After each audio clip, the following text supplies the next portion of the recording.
y'all problem is not getting money, man. Y'all get money, bro.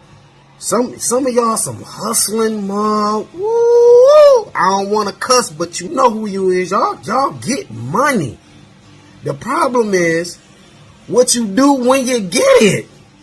You blow it on the dumbness, and then at that you scared to lose it. How you blow it on stuff you don't get a return back, but you scared to buy a piece of Apple, buy a piece of ownership in Apple, buy a piece of ownership in the liquor store on the corner, buy a piece of ownership on the gas station, the Burger King you go to, something. Buy a house, an investment house, not to live there, to rent it out. Not to live there. We talking about an investment house. Y'all scared to do that. Y'all go put it in the bank account. And guess what? They use the money to go invest it. It's not getting money. Y'all get money, man. Start using it differently. That's it. That's it. Just start using it differently. What's up, world? How y'all doing out there today? I wanted to go live yesterday, but it was a lot going on. You know, I wanted to go over a video that I got that's dealing with investing. So for all the demons and all the idiots, you could get out of here today. I won't be cussing or nothing. Y'all not worth it. I just wanted to go over this video, and that's it, man. So y'all could go ahead and get up out of here. I don't need no I don't need an audience today. It's not I'm not about to be screaming and hollering. We about to get to this bag is what we about to do. What up, chat? Just saying in the building. CC in here, CX in here, Jeff R in here. Evo in this thing. We got Miss Chicago in the building. Few of y'all popping up in here today. Yeah, man. Barbie in here, DT in the building. Appreciate you guys pulling up. Well, let's get into it, man. This is the first thing I do, man. I keep trying to help you guys out with this, but this is what we gonna do. So we see Bitcoin sitting at $94,000, 95,000, right there. The market cap 1.8 trillion. That's a lot. The volume is at $27 billion in 24 hours. Okay, so this is the leading cryptocurrency right here is Bitcoin. So let's look at the market. When I first come to the market, right, I look at this right here. It's called Coin Market Cap, right? So, and I go right here to this Fear and Greed Index. Before I look at any of the prices, I want to just gauge the Fear and Greed Index. It's around neutral at a 50. Remember when I told you when it's all the way over here, that's a good time to sell or take profits. It's a lot of greed in the market. When it's over here in the fear area, that's a good time to buy or accumulate ownership. Right now we in the middle. You do so at your own risk, but the market is looking very good as of today. All right, so when I'm looking through this, I just look and see the percentage gains, on certain tokens and see where we at. I've been adding a lot of this SUI to my portfolio. I've been adding some more of this, and I picked up some Ondo Finance. So let's go look at my portfolio and see what I got going on over yonder.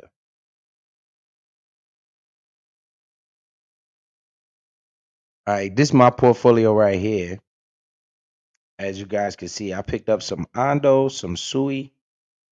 I've been just adding. I moved some stuff around. I got some of my Crowcoin unlocked from the staking pool, and I just transferred it to a different crypto. So let's look and see. Right here it's showing XRP. I still got 2,500 XRP, 250 Chainlink. I picked up 25 more Chainlink. I got 3,000 Ondo now. I'm building this position out slowly but surely. I got more SUI than this. I got 500 SUI that's staked in the staking pool. It won't be shown right here because these I could sell anytime. I'm waiting for the market to go up, then I might be offloading this. But I have 1,250 SUI, right? Because I have 500 in the staking pool. It's gonna be in my staking balance, and that's pretty much what I added. I just been adding, so you guys can see. So we sitting at 34,000, a little bit over 34,000. We trying to work our way to 100 grand. We gonna do it. So let's see here. Let's get out of here. This is what I wanted to go over, and I wanted to bring to you guys this video. Let me get it popped up on the screen. We always watching a bunch of nonsense, so let's get a little bit of positivity in there.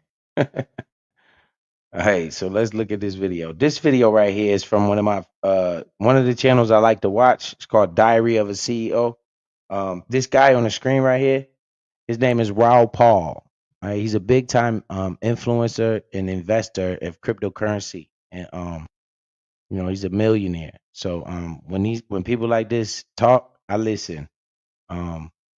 This is an interview. I use interviews off of this guy's channel before. I never been flagged or nothing, so I think it's okay. So let's get to it. Miss Collins in here, Dion Bernstein in the building, Sassy81 in the building. I see y'all in here, man. Appreciate y'all pulling up. All right, so what we gonna do today is watch this, man. This can help people. It's another one of those Oliver Green in the building. It's another one of those videos that I know a lot of people didn't see. And people should be paying attention to this stuff, man. So while I got a chance and everybody ain't live right now, I figure it's time to go over it. So again, take your time, man. The CPI data coming out is May.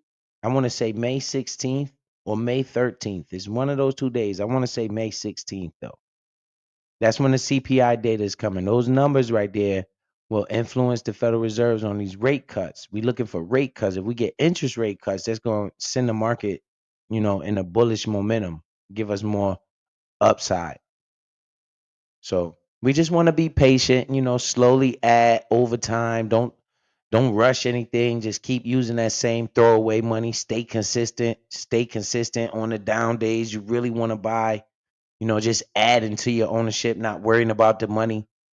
That's what we're going to do. We're just going to keep doing that. And when this market take off, then we're going to be selling, okay? We're going to make some money when this market start running up.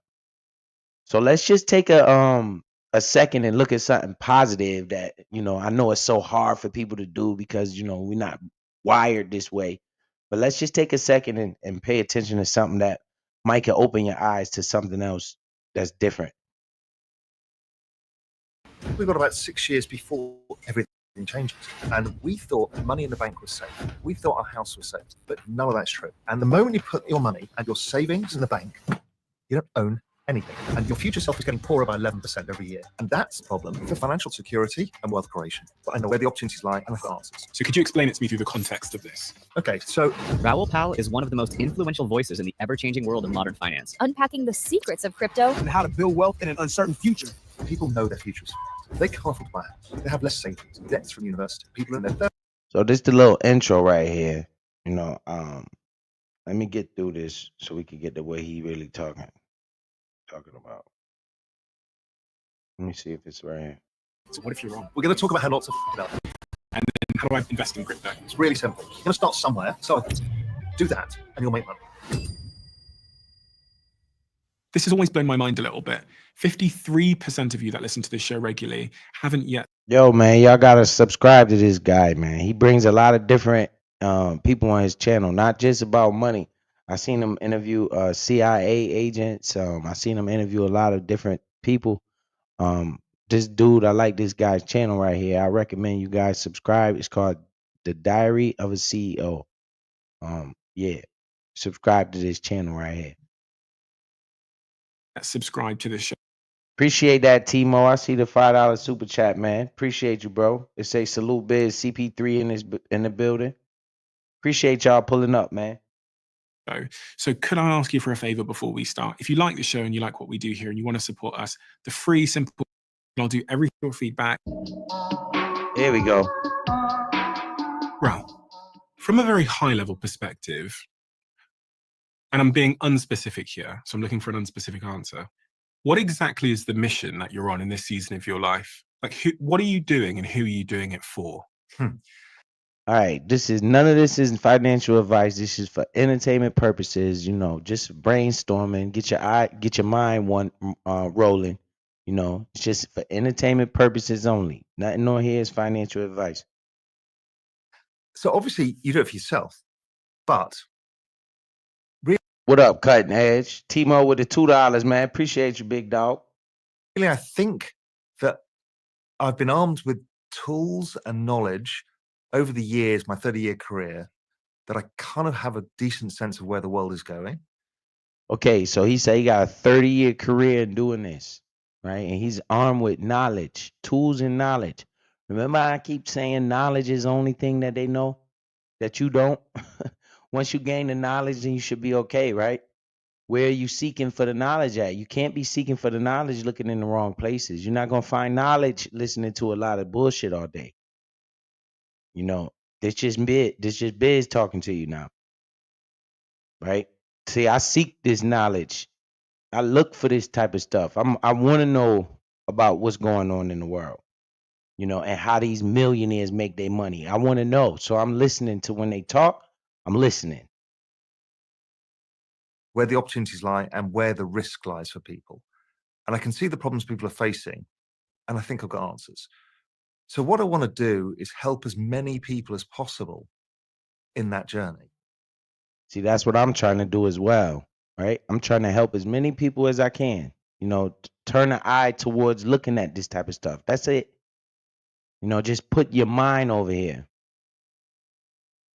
And why that happened to me was I was in Spain back in 2012 and also during the financial crisis 2008.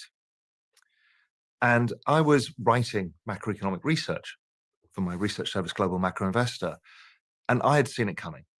I predicted it. I knew it was coming. I knew the problems. I warned all of my friends. Nobody listened. Nobody understood about the financial crisis, what was going to happen. And most of them. Now, let me say this again. This guy that's speaking right here, he's a big time influencer in crypto, in the world of crypto, okay? So this guy moves the needle. You know, he has experience in this area and he's talking. So I'm listening. Because I was living in a beach town in Spain. They were in real estate. They all went bust. But worse. What up, Jaron Gordon? I see you in the building. You finally made one of the lives, bro. We in here. Than that was that when we got to the European crisis, when basically the governments of Europe ran out of money, the banks also ran out of money. And so what is he doing? He using past experience for his future predictions, right? Notice how he was talking about the financial crisis. Now he's going back in time even further. You know, this is what's giving him his knowledge. He's looking at what happened in all these other crises, and he's using that to predict what he think is going to happen in the next move. Not saying he's right, but he got a little bit more information than me, so I'm listening. as opposed to being bailed out, they got what's known as bailed in, which means that they took your savings to pay the debtors. And friends of my parents and friends of friends were wiped out. And they were like, why didn't we know? I'm like, that was a question that sat with me for a while. Why didn't we know? And I saw that everybody had lost total faith in the system. So Occupy Wall Street happened at the same period. And it was people angry. It's like, we thought money in the bank was safe. We thought our house was safe. We thought the system was there for us. And suddenly they all wake up and realize the system was not there for them. Boom. Now you listening to what he said. He said he thought the money in the bank was safe. He thought your houses was safe. And you wake up and you realize none of my stuff is safe. So let's see where we're leading, where the world is leading to. This is all based off the 2008 financial crisis. I need people to realize Bitcoin was created as a direct response to that event. That's why Bitcoin was even created in the first place, because of that event in history. And during that event, people realized that the money that they had in the bank, their real estate, everything that they thought they owned, they really didn't own. It was actually for other people. You know, people talk about bankers never went to jail. No, there was that sense that it was never concluded. And it sat with me for a long time thinking, what can I do about this? Because I was writing super high-end kind of research for hedge funds and, you know, big asset management firms. And so it wasn't accessible to people. And then I wrote a couple of articles. One got leaked in Zero Hedge in its early days, and it became super viral. And I thought maybe there's something here that I could reach a broader audience, because then I can help these people. And that's when we came up with the idea of Real Vision, which was the idea of interviewing the people at the very heart of the system and kind of sharing the details, because these people weren't hiding it. They want. What up, C. Childs? We just looking at this interview. Now, basically, he's just giving an introduction, right? I'm picking this man's brain. I'm gonna skim through this video to the good parts, but I'm steady listening to what he's talking about. Right now, in my mind, he just giving me a backstory. I don't want to hear that. I want to hear what's up. Where should I? Where is the next move? Right. So as I'm listening to this. Okay, he's just babbling right now. This is what I'm saying in my head to myself. He's just babbling, giving us a backstory that he ain't telling me nothing yet, but I'm still listening. To help people as well. Everyone had that sense that we could help people. So I'm still on that journey. And that journey kind of has taken a multitude of paths, starting businesses, but also just trying to educate people on why they feel the way they do. You know, why politics is so polarized. Never used to be this bad. You know, what's really going on and who really to blame and what to do about it. If I stop the See, what's really going on, I want to know. Who to blame, I really don't care. Right? Because you passing blame, it's a waste of time. I really don't care. You can blame whatever you want. It doesn't matter. It doesn't change anything. What can we do about it? I really want to know that part. That's the part I want to know. What does he think we can do about it? the average person on the street that knows you and watches Real Vision, and I asked them, what has Raoul and his channel and his information done for you? What do you think they would say, the average person? They just say thank you, because we've helped demystify it, the world of finance. And you see, we all have the root of unhappiness and happiness often comes from, does your vision of your future self match where you are today? Can you see that path? Whether that's finance. Hey guys, notice how all of these people that got all this wealth, they always talk about their future self, right? They envision themselves in the future. They don't just live in the present, right? They set goals and think about their life in the future. What can you do for your future self? This is the same mindset that we need to have, right? I'm thinking about my future self. That way, when the future come, I can be ready to take the next step, right? So this is what we need to start thinking about. It's not just living in the present. We need to start thinking about our future self and help build our future self. I notice that every time one of these millionaires get on the mic, they always talk about their future self. That's a key point. You got to change the way your mind work a little bit. Finances, whether it's health, they're all very similar journeys. What up, DNYC 81? Yo, thoughts in the building. Appreciate you guys pulling up. Let's go. And when people can't see the vision of their future self and they can't see how to get there, they get upset. And what we've tried to. You see, this is why we need to break that chain right there. We need to start thinking about the future and what we're going to do with our future self. How we going to get the goals that we set for ourselves in the future? What are we doing now that we could pave the path for our future self. This is a major mental block that we got to take the shackles off. Because once you start thinking about your future self, then it's not so hard to invest a little bit of money every week, right? When you're thinking, okay, this is going to be beneficial for me in the future. This might change the trajectory of my life if I do if I make these steps. To do is unfuck people's future, which is an expression we use, which is a mimetic or a meme or just a short phraseology to help people understand. We understand that you feel like you can't get to where you want to get to, but there are options to do it. And I think people are immensely grateful for that in general. If you're on a mission to help people unfuck their future, can you explain to me specifically the things that stand the chance of fucking their future from a macro perspective? And when I say macro, we have to pause and just So I like the terminology they using when they say you want to unfuck your future, right? But if I say that to somebody, they say, "Oh, Biz, you think you better than everybody." I'm not mad because my future is fucked and I want to unfuck my future. I can say that. And I'm not going to feel no type of way. But when I say this type of stuff, what do they say? These people is bugged out on this app. define what I mean by the word macro. When I think of the word macro, I mean big picture. Yeah. Would you say Your Thoughts? You say you watch this guy too?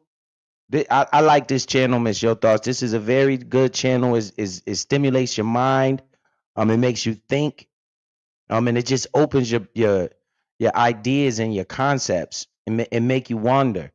You know, it's outside of this nonsense all day. They're just bickering back and forth. You know, I'm trying to tell you, man. This is the type of stuff I watch. Anytime I look at this channel, I just like to sit in the bed, chill, lay back, turn it on, and watch it. Perspective. So from a big picture perspective, what are the things that stand a chance of fucking my future? Okay. So All right. Now, he just asked a good question. He said, what are the things that I can do that can fuck my future? Now, let's listen to see if he gives us any gems, right? This is all I'm doing when I'm looking at this type of stuff, trying to pick up gems from somebody that's been through this before. That's it, trying to gain a little knowledge. Why not? He's a millionaire. I want to listen to what he got to say. Right? He doesn't just tell me he got money. He wants to tell me how and the why. So I'm looking for that information. we can A chance of fucking my perspective. So from a big picture perspective, what are the things that stand a chance of fucking my future? okay. So and we can dig into why these things What up, Dre Day? have occurred. But generally speaking, wages in real terms, adjusted for inflation, haven't gone up for decades. Okay. Now, this is major. Did you hear what he said? And this is true. What he's saying right here is true. The money you make hasn't gone up for the rate of inflation in decades. All those pay raises, they're nothing compared to the amount of inflation we've been getting. That's why it looked like you always running in quicksand. So no, it's not just you that this happening to. This is the majority of Americans. What's happening to them is their wages is not adjusted for inflation because inflation is growing faster than you get your pay raise. So are we all going through this? Yes. So he's diagnosing the problems. Let's get some answers. So nobody's getting richer. If you're an American, you have this powerful meme, which is the American dream. But that is not a reality for most people. The reality is you grind it out. Your savings are not worth what you thought they'd be. This whole promise of your pension and swanning around on a cruise ship around the Caribbean when you're older, living in a nice house, none of that is true. And it's because wages haven't gone up. So, okay, so let's cut to somebody who's in their... You see that? So he's saying it's all a lie. It's all an illusion that the American dream. What's that? A house, a car, kids, picket fence. That's the American dream. He's saying it's not the way it used to be. It's not so easy to achieve this type of stuff. It's an illusion. Their 30s now, because this is the really important cohort, I think, for this. Somebody who's in their 30s now. So, okay, so Okay, so he's talking about somebody who's in their 30s now. Well, what about your children? They might not even be in their 30s. Why they can't grasp this information at a young age? Why you can't give them this information so they could absorb it and put it in their brain at a young age? Why gotta wait till you're 30? You don't gotta wait till you're 30. My son started working today. He's getting money. He already talking about investing his money. He already in here talking about downloading the crypto app. He already want to download the app because he watches daddy. He's 18. You see, time is your friend in these markets. It's time. Time is your friend. That's it. Patience is a virtue. Time and consistency. That's it. Now he's 18. He's already started working since he came back from college. I picked him up. Got a job already. Boom. Went to work Monday morning. He's already talking about how much money he want to take out of his check to invest. At an 18-year-old. Just a summer job.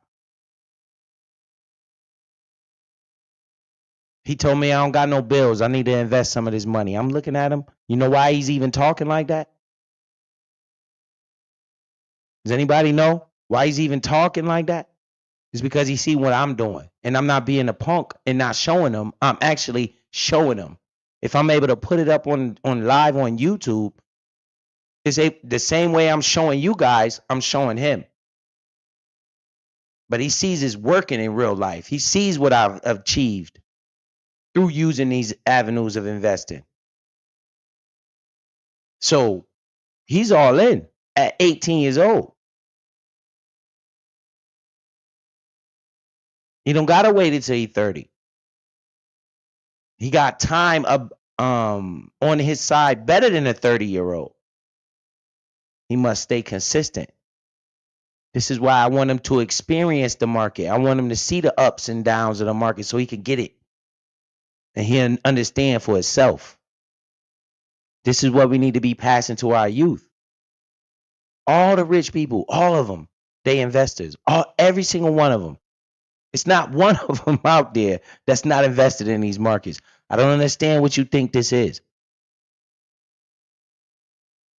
You want to achieve financial freedom? You don't even got to be rich or billionaire status. That's outrageous. It's not, you could put your dreams that high, but hey, that's outrageous. Let me just achieve financial freedom. Whatever that money is right there to give me my freedom, because we not free in this world. We spend all our younger days working.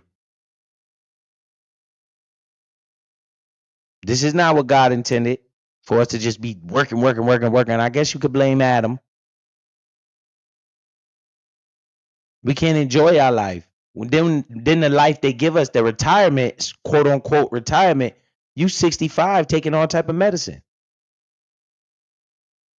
Done missed your whole life. How can we get out of this rat race? Let's listen to see what he say. and it's because wages haven't gone up. What up, Jonathan Thompson? Big Daddy Roro. I'm about to call you Roro, man. I don't want to call you no Big Daddy. That shit sound crazy to me. So I'm gonna just call you Roro. What up, bruh? Every time I say that, I'll be like, bruh, pause, man. I'm not call no man no Big Daddy, man. Come on, man. What up, Roro? So, okay, so let's cut to somebody who's in their 30s now, because this is the really important cohort, I think, for this. They can't afford to buy a house. If I Okay. Somebody in their 30s right now, he said they can't even afford to buy a house. What is he saying? That goes against everything you've been thinking about, right? Now, let me tell you something, guys. This is no cap. People didn't understand this Bitcoin when I was talking about it at $15,000. Right? I always like to say that because look at the multiplier from 15,000 to 100,000. That's a lot. 15 plus 15 is 30. And you got 45, 60. Then what is that after that? Shit, that shit start getting crazy. 60 plus 15, what's that? 50, 75? And then another 15? Shh. You know, you done 4x your money. You think if you bought a house, right, you would have 4x your profits in that short amount of time? No. Bitcoin outpaced every single investment in the world. Every single one of them. No matter where you put your money at, you should have put it in Bitcoin. Period. That's crazy to think about. You could have bought a house for $300,000. It's no way it would have 4 times the value. You can have took that 300 and 4x'd it in that short amount of time as Bitcoin. You might as well took that 300,000 and put it in Bitcoin. But people haven't come around to this idea yet. They starting now though. They really starting right now. It's heating up. I'm gonna let this play while I pull something up in the background. I'm gonna show you something. Go back to when I was 30. I bought a house in London, and it was a nice place in a good area, and it was 3.5 times salary. Yes, I was in finance. I was earning a high salary. You can't buy anything for 3.5 times your salary. Now that same place. All right, you heard what he said? He said when he was 30, you could buy a house for 3.5 times your salary. You can't buy anything for that right now. That goes back to that wages adjusted for inflation, right? So we understand the problem. We're not making enough money at our jobs. Our jobs are not paying us nearly as much as they should be due to inflation. That's what's happening. We understand that. We can't keep up. We should be getting more money for our pay based off of the rate of inflation. All right? So what can we do about this? How can we catch up? If I took the same kind of young investment banker salary, is probably 8 or 10 times. So it's tripled in how expensive it is to just buy your first house. So what is a house? Firstly, it's your quality of life, particularly, in England, the UK, in the US, we're home buyers. We think of our home as our castle. It's like the thing that solidifies our security. But, if you're in Germany, for example, they rent. But if we think about the mindset of owning a house, it's an asset that you can then pass on, or you can sell if you need to. And an asset is really a future savings plan. It's something you save now that in the future you can consume, you can buy stuff with. Okay. Basically, what he's saying is a house is an asset. You buy it now, and the future is worth more money. And eventually you plan on selling it and consume some of that money. Nah, I don't know. I wouldn't want to never sell none of my assets. Like I would just keep them forever because that's a way you can generate cash flow, residual income. If you have a house, you could just rent them out. I wouldn't want to be. I wouldn't want to sell my properties. I would want to keep everything. That's just me personally. I want to die with 100 houses and then hope my kids add on to it. And then when they die, we got 1,000 houses, right? I want to buy the whole America if I could. I would just rather just take the money over time by people paying me rent or something if I bought the house. But what you're doing is, for the average 35-year-old, the average millennial is 36 years old. They can't afford to buy the house. So therefore, their future self is poorer. If they think of how much of the stock market they can buy less with their money. Now, this is the exact reason why I own way more crypto than I do stock. I got one stock in the stock market because crypto is the new wave. The stock market been around forever. They got all the companies. Yes, you can make money. Yes, but the rate of return that I've seen in the crypto market is insanity. It's just complete insanity. They have less they can buy. Aura. If they think of how much of the stock market they can buy less with their money. They have less savings. They've got debts from university. So they don't have the ability to get out of this trap. And then what we are finding is because of this, they're having to live with other people into their 30s. They don't have kids and they don't get married. And these numbers have collapsed since 1983. You've seen these numbers come down from people living on their own. So i.e., you could get your job, get yourself an apartment, has gone from 80% to 62%. You're seeing the marriage rate halve. You're seeing All right, now see, I'm taking a test here. I told you I'm looking for the information. I fully understand the problem. Let's get to the solution, sir. the whole expressions of the same feel it. They have a sense of these doing 2 jobs, 3 jobs, 4 jobs. That's not because they want to. Nobody wants to work 12-hour days, 7 days a week. It's because they have to.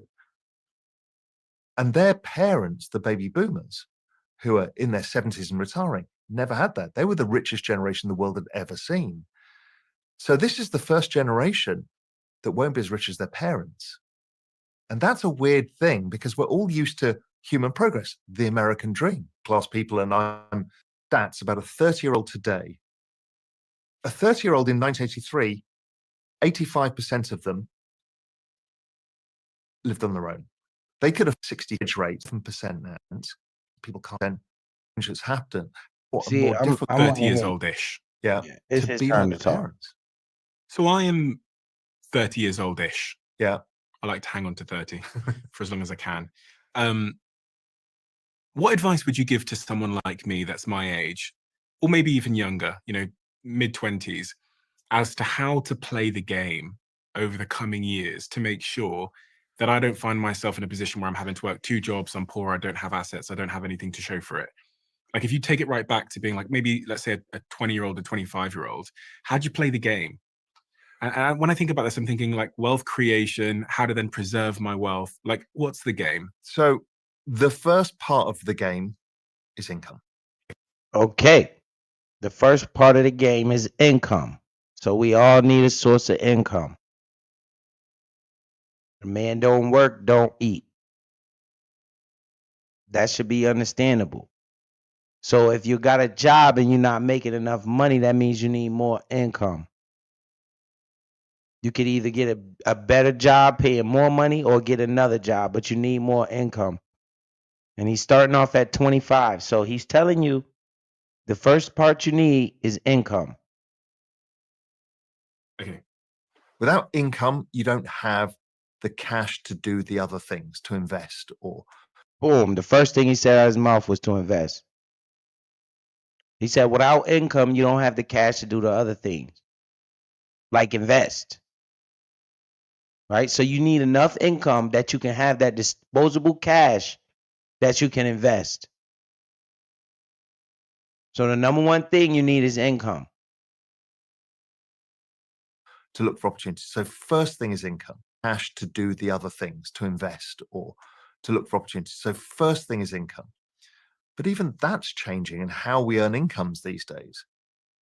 It used to be you go and work for a big firm, you get paid, you get the benefit. That's all going and nobody wants to do it. So you kind of end up having to be an entrepreneur, work 2 or 3 different things. The point being, if you're 20s, do all of that. Work day and night. Really? Do as many things, learn as much as you can, fail as often as possible. Work day, work 2 or 3 different things. The point being, if you're 20s, do all of that. Work day and night. Really? If you in your 20s, do all of that, work day and night. You know why that is? Because inflation sucks. And the average new price of a car is like $35,000 for a new car. It ain't used to be like that. Back in the day, cars was way cheaper. They got 7-year car loans now. Car loans are now 7 years because the price is so high. So if you're in your 20s, you need to work day and night. So you can get what? More income. To do what? The other things like invest and look for opportunities. See, we don't teach our children this shit. This is why when they go on and become big time athletes and all of these type of when they get that money, they don't know what the hell to do with it. We're not feeding them this type of information. Just this alone, if you could program this into a child's head right here, you want to get off your ass and work. Don't you be lazy.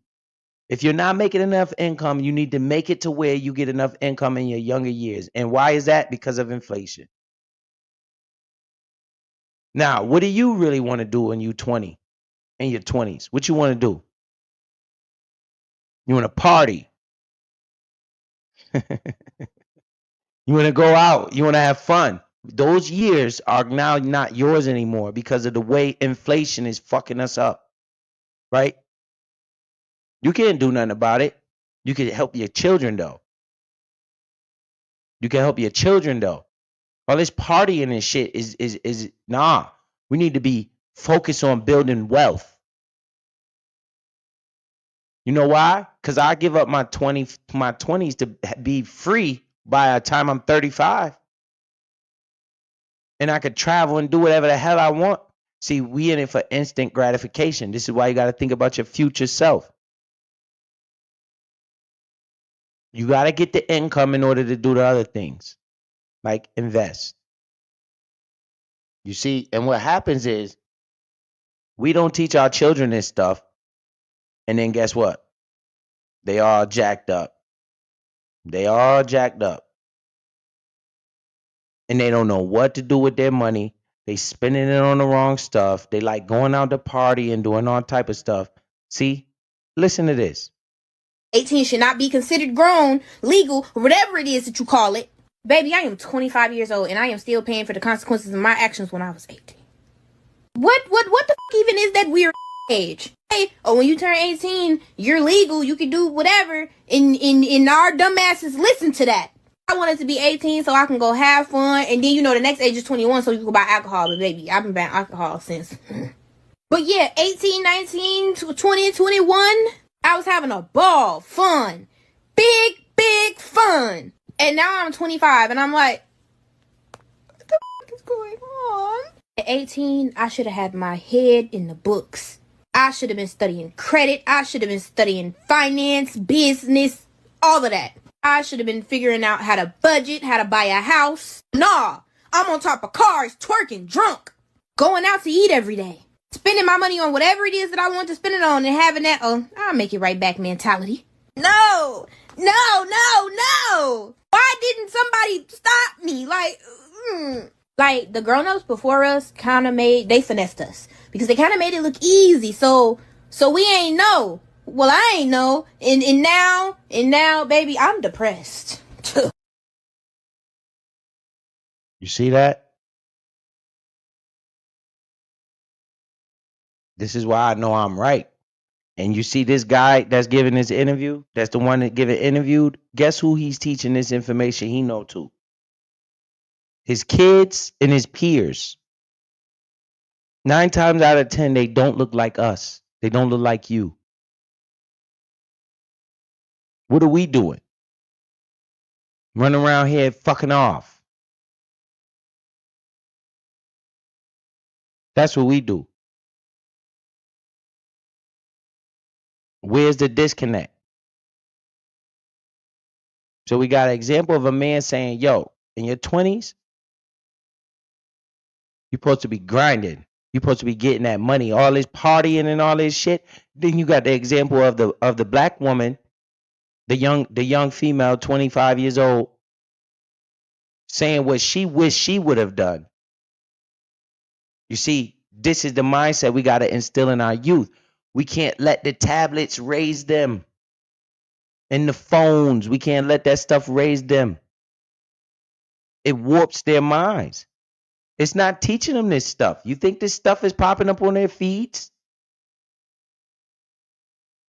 You know what's popping up on their feeds? Rap music.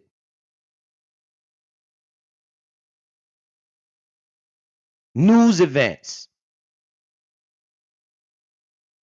All type of killing and destruction. All of this other stuff is a distraction. Hiding the fact that inflation has got you fucked up. And you out here living day to day, not thinking about this stuff. And life comes at you fast, man. It's hard to get out that hamster wheel. You got to give up something, man. You got to give it up. You can't be partying so much.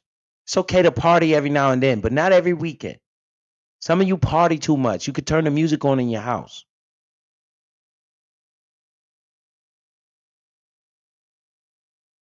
Loud music and drinking.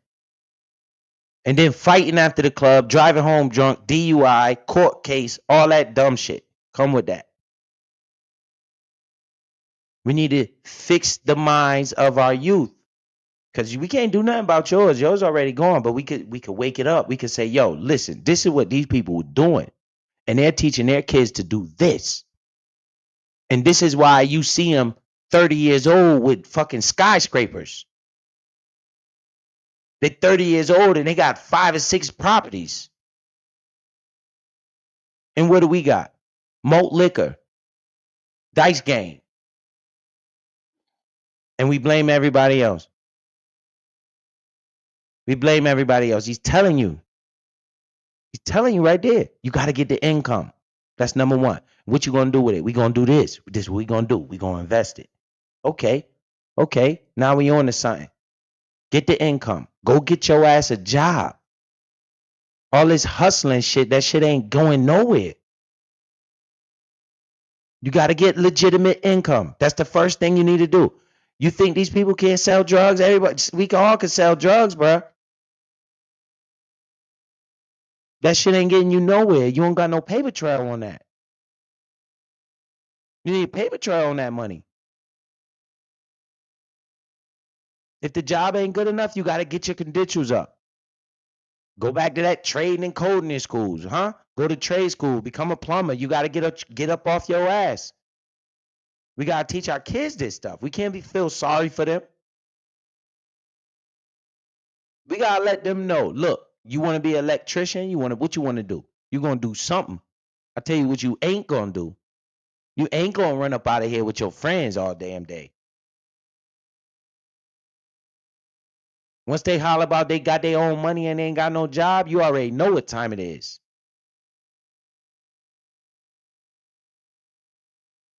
We don't want to hear that. And if they walk out the house and you told them not to, that means you ain't do a good job raising them. That's what that means. That's what that means. You got to check them. You got to stop them. You got to stop them from this foolishness. And let them know that this is foolishness. Look at what they're doing and look at their bank accounts. Look how broke they are for real. Look at the dope boy. He got all the money. Do he really? What can he buy? What kind of asset can he buy with that money he got? You know the first thing they gonna do when you try to buy a home, bruh? They want to see they want to see income tax returns. they want to see fuck a pay stub. They want to see income tax returns, bruh. 2 years worth.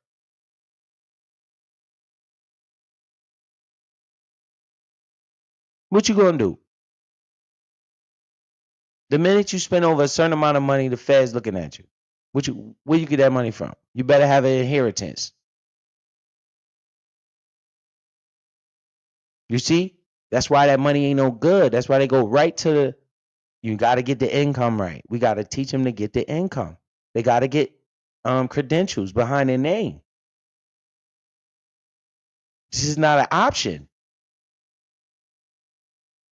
You can't just feel sorry for them and let them lay around the house all day. No, that ain't cutting it. You going to trade school, you doing something. You getting the fuck up out of here.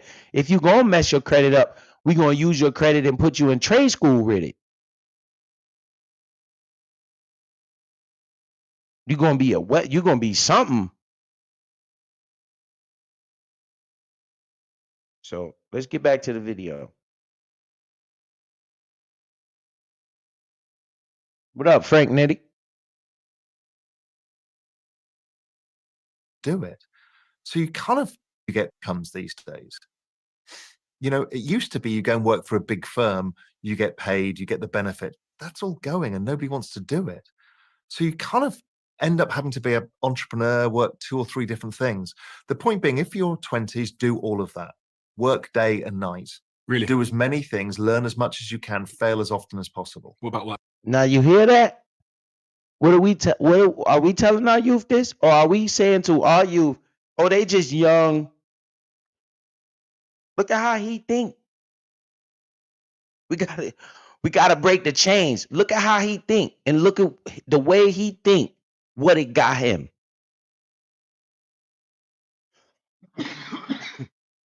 The man said, in your 20s, work day and night. What? We could never fathom the idea, the thought. This is why we keep blaming everybody else.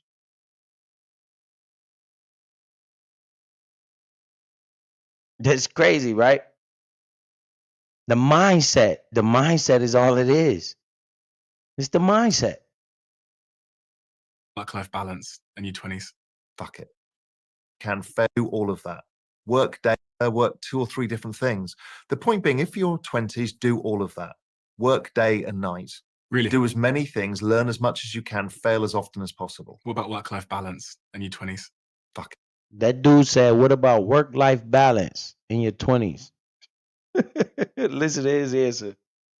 Learn as much as you can, fail as often as possible. What about work-life balance in your 20s? Fuck it. Because that's the time to put in. He said, fuck it. That's all this. We going to the party. We going out this weekend. We going to the concert. We going blah, blah, blah, blah, blah. First of all, you spending that money, you should be what? What did he say you should be doing with it? This is for entertainment purposes. None of this is financial advice.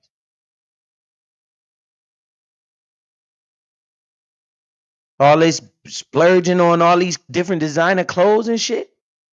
Look like he got on a regular white shirt. What should we be doing with it? Invest in that shit. Not buying Lambos and Ferraris and dumb shit. Not giving our friends or our kids $10,000 cash. No, we need to give them some assets. That way it can grow in value. Right? This is how they think. What the fuck is we doing? Just want to bicker and fight and fuss all day. Right? That's what we good at. And then you keep blaming everybody else and playing a fucking victim. You're playing a victim. You're playing yourself. Look at the way they think. This shit is crazy to me. And I'm teaching my kids this shit. I'm teaching them this way of thinking. Off the break. Bruh, club? What club? Don't nothing good have to happen after midnight. You heard about Cinderella. And it ain't about no female. What's after midnight? The police, drunk drivers. The freaks come out at night. Get your ass in the house. You going to the party? The clubs be closing at 2. Man, you better be out of there at 12:30, 1 o'clock. Don't leave at 2. Why? The club let out at 2. All the drunk drivers, all the drunk clowns coming out. Here come the fights, the guns, and all that shit. Get your ass out of there. Go home. What the hell is you doing? And stand on it. The first time you do something I told you not to, give me them keys. I'm standing on it. Ain't no, oh, he's just young. See that bullshit right there? See, this is how I do, man. I don't play. I don't give you no second and third chance. You get one strike because I want to teach your ass. Because guess what? Do something wrong in the world. Watch what they do to you. They're going to tell your ass, Ignorance is not an excuse of the law. That's what they gonna tell your ass. Look you right in your face and tell you that shit. You gonna be like, but I didn't know. I don't give a. This is what they gonna tell you. This is what I'm gonna tell. Dude, this is what I'm doing. You come. I told your ass. You better not be out there past a certain time, bro. What happens? Look at the news. They're gonna tell you. When does all of this weird stuff happen? 3 o'clock in the morning, 2 o'clock in the morning, 5 o'clock in the morning. What the hell is you doing? Cinderella told your ass as a preschooler midnight. They don't listen. You too grown, right? Go your ass in the house. What are you doing? You waiting for the police to get you. I'm only outside at that time of night if it's emergency. Other than that, man, I'm chilling. This is what we need to teach our children. And then stop blaming everybody else. Then we got to be a little bit more responsible. We got to stop having children in these fucked up environments. And then at the same time, blaming everybody else again. It got to be frowned upon, man. This got to be frowned upon. But hey, let's get back to the video. I just want you to see the mindset of and why it's nothing they doing better than you, man. It's the way this man think. The hard work. Your work, fuck it. Much as you can, fail as often as possible. What about work-life balance in your 20s? Fuck it. Because that's the time to put in the hard work. Your work-life balance actually comes out later. What up, Frank? Hey, man, appreciate that, bro. $5 super chat. He say, thanks for doing this. Bro, I appreciate you, bro. You know, I'm trying, man. Cortez and this thing. Hey, bro, I appreciate that, bro. I'm a big believer in, yes, if you're straight out of university, go traveling for a year or two. You know that. Okay, so boom, he's not taking all your life away from you. He said, if you straight out of the university, go traveling for a year or two. See why I'm making all the leverage moves to try to push my son through this college shit? I personally don't care about the grades. I just want to see the paper. Give me the paper that say you got your bachelor's degree. I don't give a damn if it's a CBA, whatever. You got that paper? What that paper gonna say? You know? Now that he did the first year, it's automatic he gotta do the second year, because you ain't gonna do the first year and not do the second year and don't at least get the associate's degree. Right? You're gonna at least get that one. Now you gotta get it. And if you go to third year, you gotta go to fourth year. But at the same time, he playing sports and he loving it. He love doing what he do. And this is what I'm trying to instill in my youth. It's no different than you. Just the way you think. Just tweak it a little bit. Just tweak that shit just a little bit. That's it. Let's pick up some of this bullshit. They cheated. They are fucking cheating us, man. And we keep letting them do it because we're not paying attention. I'm paying attention. These dudes ain't smarter than me. So now I'm listening to what he say and I'm relaying this information. I'm soaking it up like a sponge and I'm relaying it. These are all gems this man been dropping. Now let's see where the rest of the gems go, because this shit gonna get deep in a minute. Work. Your work-life balance actually comes out later. I'm a big believer in, yes. See, he said your work-life balance actually comes out later. Later when? After you make all the sacrifices, after you bust your ass in your teenage years. I mean your 20s. That's like 18 to 20. 25. You should be busting your ass. Or in the university. See how he flipped that shit? One or the other.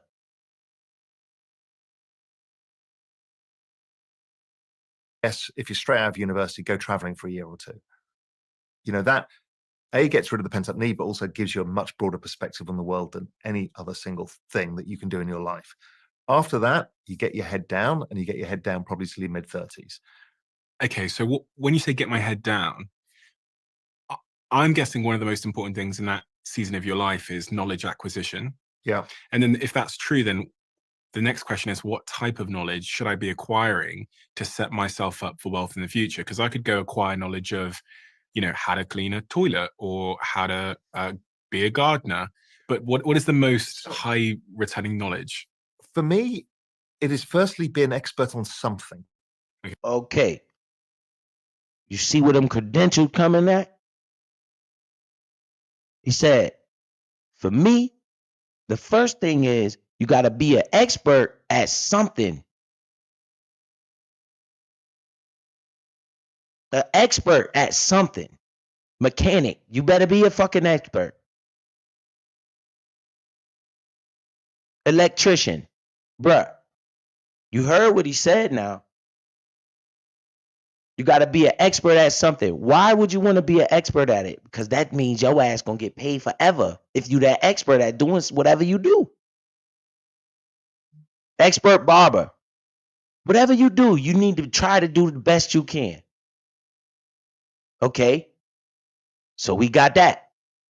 Right? So you gotta find something to be an expert at it, and I guarantee you that's why you're gonna get the income. Because if you're a good grass cutter and you come by my house and my grass look nice every time you leave, guess what? I'm gonna keep paying you for your expertise. Right? So we need credentials, them trade schools.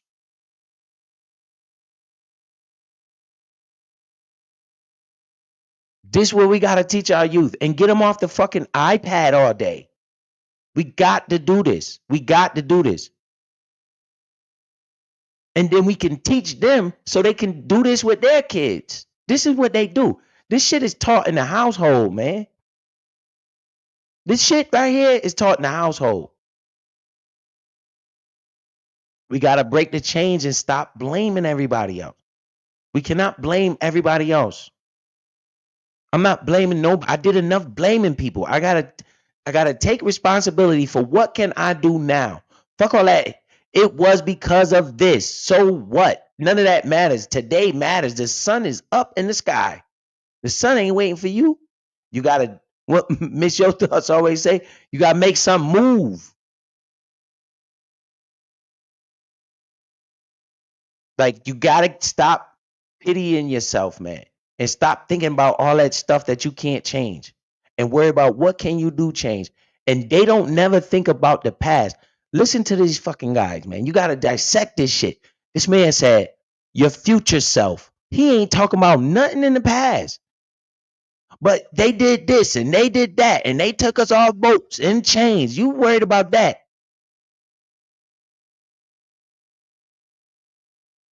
What about your future self? Let's think about that.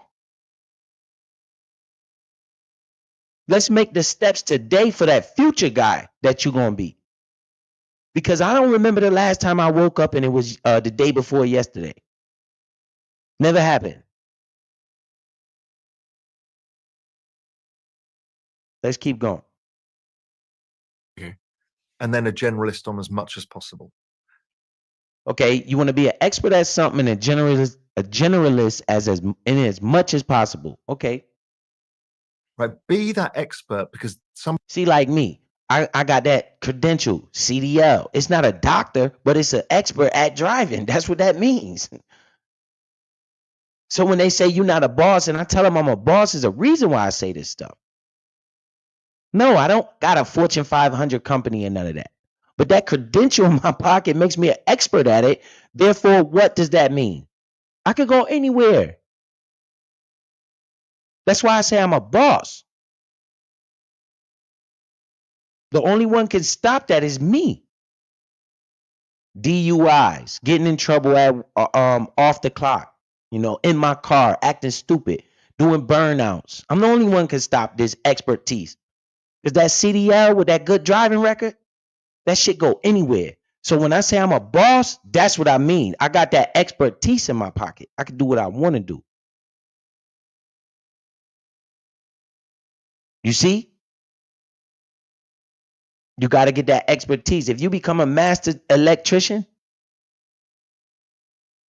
that means you could get your own company. You're a good asset to somebody because you're an expert in that.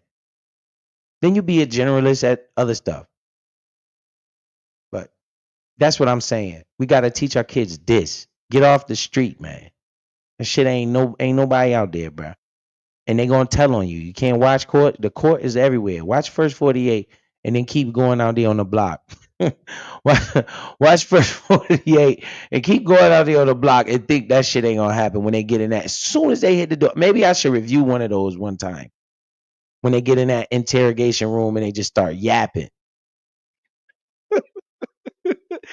Ain't no loyalty in the streets, man. Get your ass off the block and go to work. And you parents, you can't let them, man. Listen, man. Spare the rod, spoil the child. I don't want to hear it. You the one allowing them to go in and out the house. They don't pay no bills. They don't pay nothing. They can't. I don't understand how you can't control them. I don't get that shit. Me personally, I don't get that shit. Because I could control it. Oh yeah, I could control it. You gonna get out of this house. You wanna try that?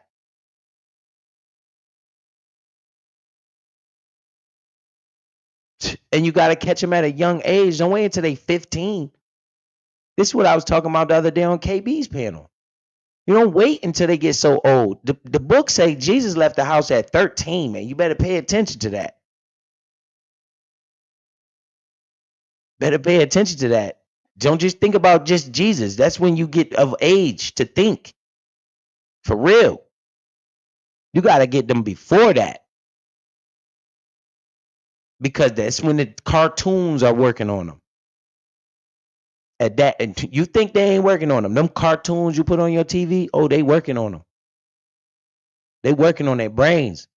While you got them sitting in front of the car on them. See, they know that they learn everything at them young ages. The kids are the smartest shit in the world, man. It's the smartest. Look at the things they do. Look at what we do as adults. We forget what happened 2 days ago. These kids are walking, talking, reading, writing. All of this in about 7 years. They done doing all of this. They get all of this done. Learning different languages. You better get them while they're young. Teach them this. We got to teach them this. I like to watch. I wish they had that show, DuckTales. I used to watch it all the time with Scrooge McDuck. That's my boy. Jumping in the Money. I used to watch that when I was little. And I used to like Scrooge McDuck. Because he was a boss. He was rich. Just swimming in the gold, boy, getting that bag. And he was teaching his nephews how to get that bag. They took DuckTales off TV, though. I don't know what happened. But let's keep going. Somebody will pay you for that, at least for the time being. And we'll talk about how the world may change. Expert, because somebody will list on as much as possible. Right? Be that expert because somebody will pay you for that, at least for the time being. And we'll talk about how the world may change in the future. But for the time being, if you're an expert in whatever it may be, whether it's driving a taxi or whether it's a computer scientist, doesn't matter. Be an expert. Compete with yourself day and night to be the best that you can. So at least it's going to give you the chance to earn some money. Okay, so just to drill down on that before we continue to move forward, how does one become an expert? Like, what are how do I have to show up to become an expert? You're an expert on many things. Okay, so this to me there's a trick that I learned, and it's called manifesting your own destiny. And what you do is what I've always done my whole life is I envisage myself 5 or 10 years in the future. What do I want to be? And you look around you and say, okay, what are the things that I want to have, that future vision of myself, as opposed to the 30, 40-year path? It's too difficult. Give it 5 years. Where do I want to be in 5 years? Okay, and you look around that future world and you think, okay, well, how would I got here? You know, if I've built a business cleaning windows and I've got 20 people working for me, well, how did I get there? Well, I would have had to have figured out, okay, how do I make this scale? How do I employ people? How do I train them to have the right standards? All of that. You ask yourself your question of what that success looks like. Mm-hmm. And you kind of deconstruct it and go back and make it happen. So you reverse engineer it back from that 5-year reality. So window cleaner with 20 employees, I need to learn management skills. I need to learn how to clean a window. Accounting. I need to learn probably marketing. Yeah. So that I can spread the message of my business. I probably need to learn potentially like how to speak, like public speaking, because that's sales. So I need to learn And sales. technology, what solvents, detergents are people using? What other ways of doing it more efficiently and faster so I can beat the competitor? Oh, so I might go and work for a big window cleaning company to see how they do it, to try and see the opportunity in what they're not doing. Yeah, or even somebody who manufactures stuff for that sector. Yo, you see how they brainstorming? You see, they're not talking about none of this hip hop shit. They're not talking about none of this negativity that we always consume. They brainstorming on their future self. And they breaking it down to a window cleaning company. They ain't reached back in the past not one time. They trying to change the future. This is our mindset we need to have. Let's get that mindset. Okay. Where you want to be at in 5 years? Let's think about that. Right now, where you want to be at in 5 years? All right, let's make a move. You got to be an expert at something. Figure out what you like to do. This is what they think about. They not in there talking about what's going on in hip hop and how many people got shot by the police and who ran from this person and that person and what big fight done happened on TikTok. Nah. You better change your thoughts. And you got to change your children's thought because they are attacking the youth. That's why they keep putting that damn iPad. I don't like that damn tablet or that phone or none of that shit. I don't be liking that shit. Because I know it's called a smartphone for a reason. That shit's smarter than me. That shit know how to feed them information. That shit ain't no joke. It can be anything where you can glean knowledge to give yourself an unfair advantage. Now, on podcasts, it always makes it like easy. Everyone becomes an entrepreneur, and before you know it, everybody's rich. It doesn't work that way. But all I'm trying to do is stack the odds in your favor of getting close to that image of your future self. And you can reverse engineer it. So I'm now an expert in whatever. I'm 29 and I'm an expert in window cleaning or whatever it might be, and I'm a generalist in many things. You're saying that's going to enable me to start to build wealth in something so that I can go to the next season of my life? Or? So when you become an expert or when you become good at something, if you're careful in your expenditure, you will produce excess income. Right? Because Okay. If you're good at something and you became that expert, you will produce excess income. And what do you do with that excess income? I know, let's go buy some Louis Vuitton shit. I know, let's go get some rims for our car.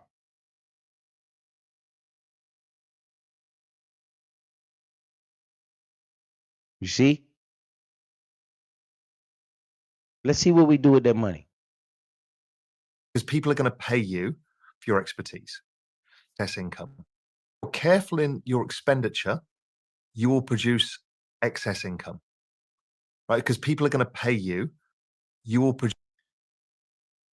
If you're careful in your expenditure, So don't let that word scare you. If you're careful in the amount of money you spend, you will produce excess income. you will produce excess income, right? Because people are going to pay you for your expertise. So if you manage yourself carefully in those first few years, that excess cash, you can then choose what to do with it. Now, maybe you want to build the real business that you wanted to build in the first place, the crazy idea you've had. And if you're in your 20s, you can take the risk and blow your savings on that crazy idea because you've actually learned how to build a business already by building the one that you started. Or you start investing. Now, All right. You see this? This is why I'm trying to tell you. This channel is so powerful. It's either or. Man, give you a whole bunch of options. Either or. You start a business or you invest. That's it.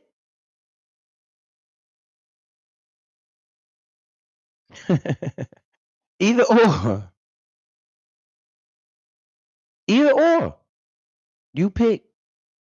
This is how you're gonna gain the wealth. You see how I got the gem right out of that? Either or.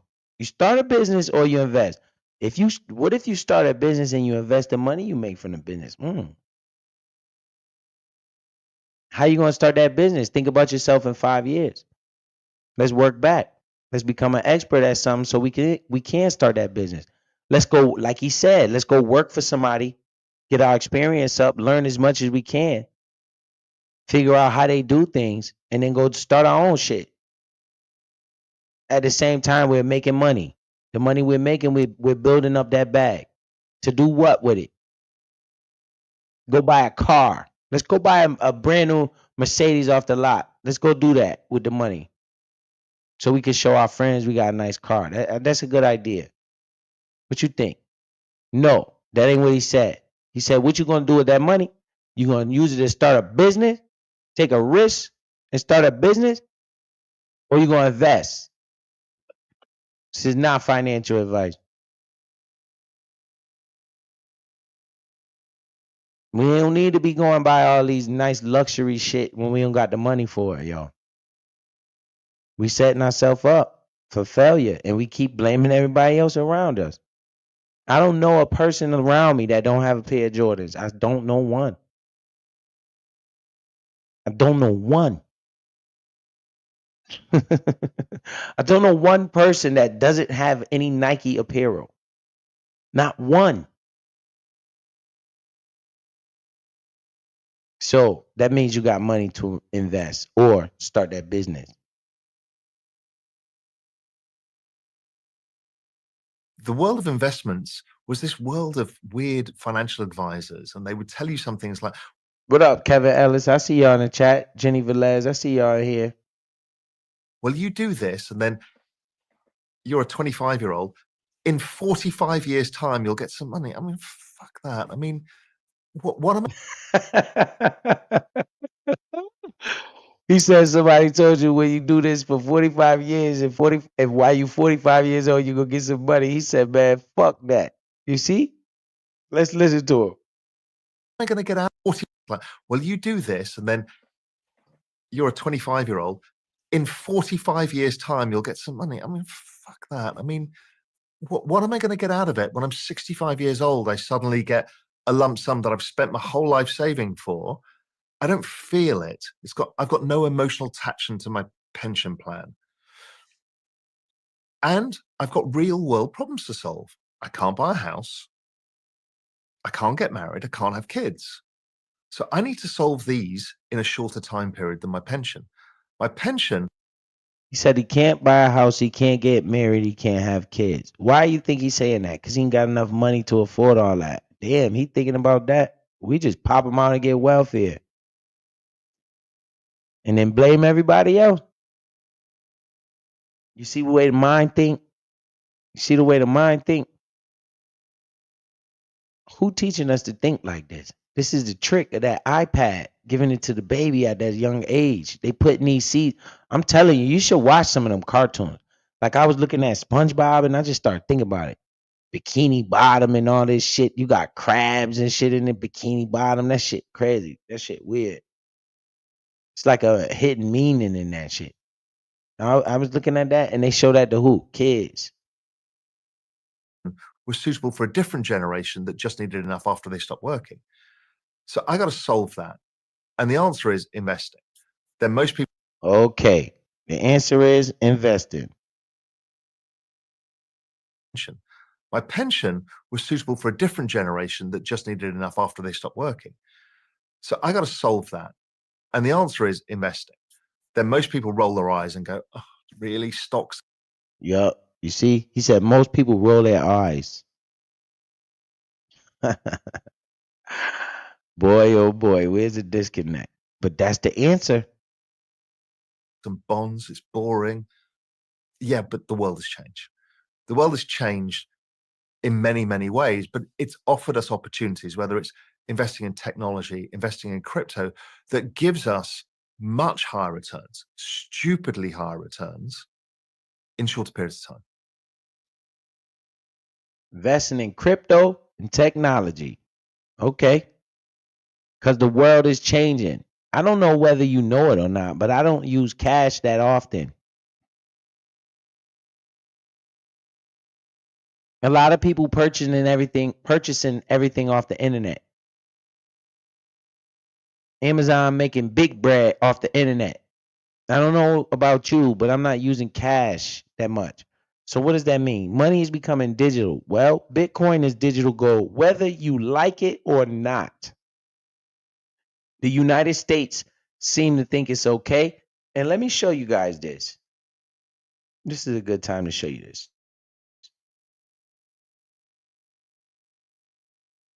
Can you guys see this?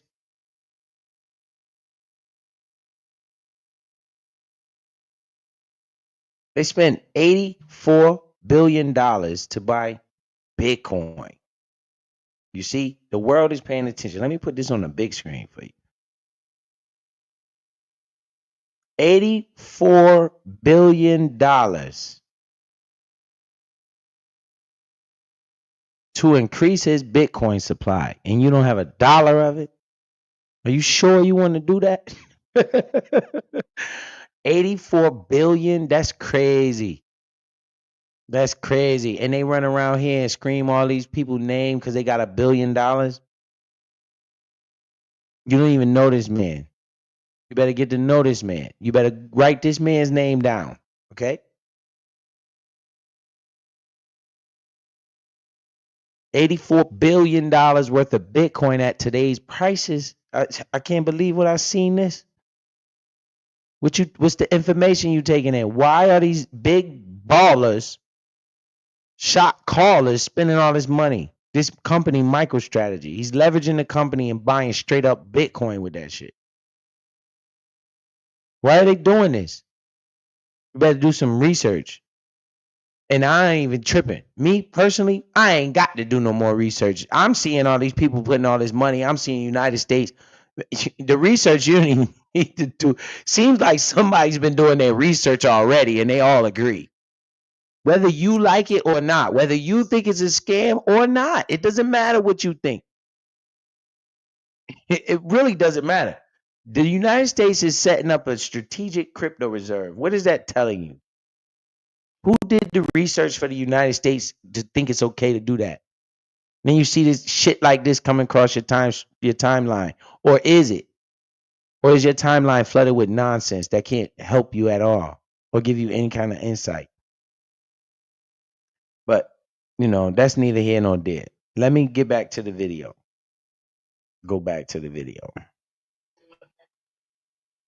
What's that? Oh. All right, let's get back to the video.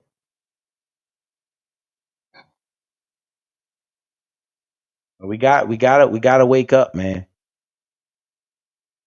All right, we back. Okay, that's a magic. That's magic for young people.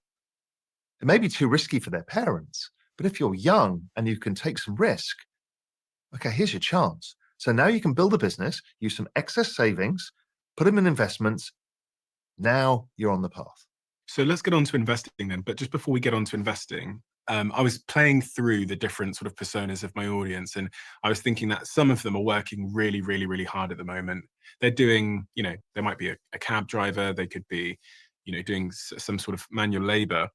And it feels to them that no matter how hard they work, they still don't have that excess income to invest. So for those people, and this is a little bit of maybe a contentious question, like, is there something that they're doing wrong as it relates to the game? No, the game is the game. And you have to play the game.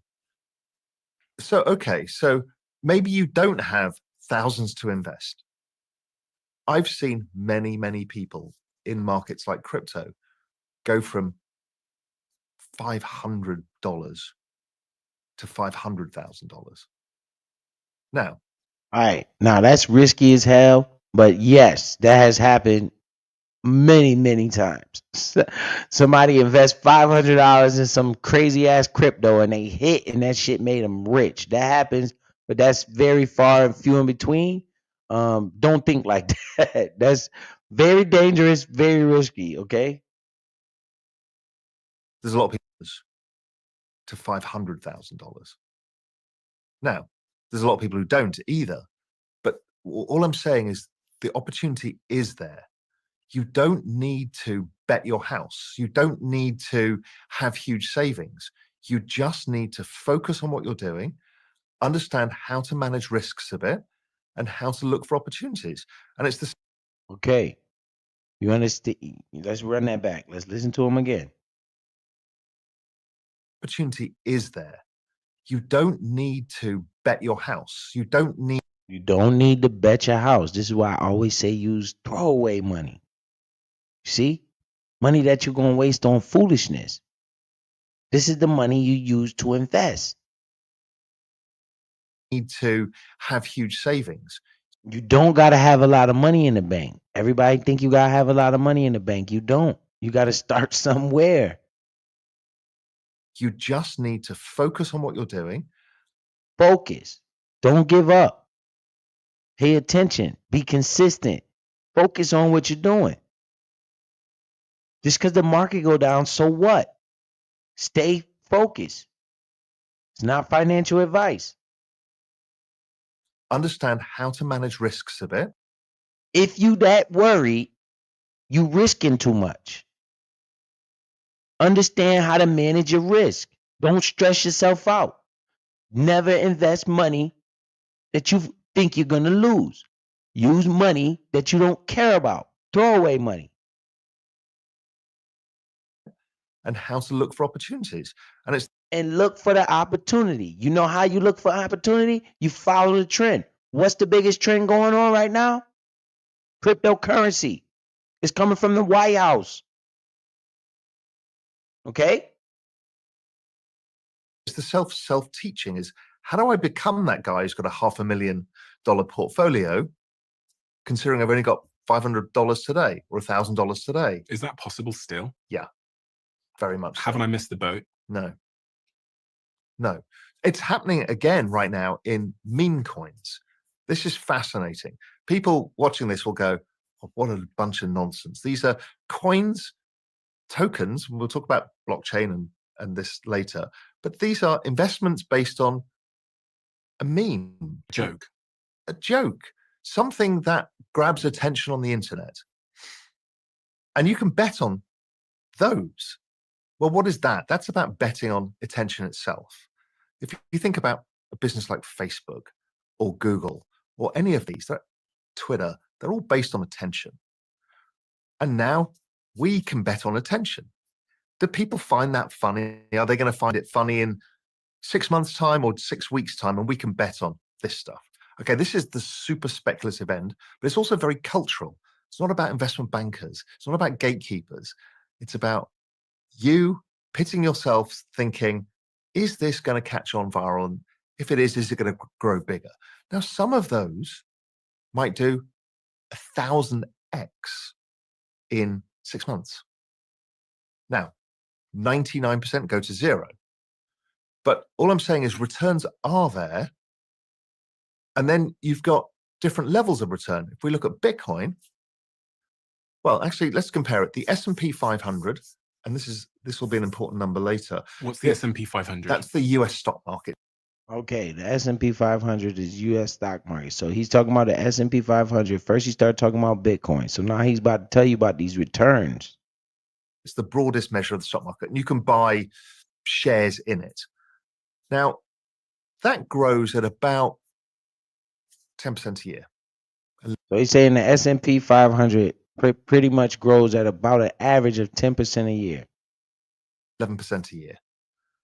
So let's imagine you've got your $1,000. Well, 11% a year, it's going to take you a fucking long time to make any money, right? So it is not worth your time. The financial advisors will say, yes, you must do this, start now. I'm like, I'm sorry, it's just not going to change your life. Okay, then we go to technology stocks. NASDAQ does about 18% a year. Okay, that's starting to add up because these numbers. Okay, so he's talking about the technology stocks and the NASDAQ.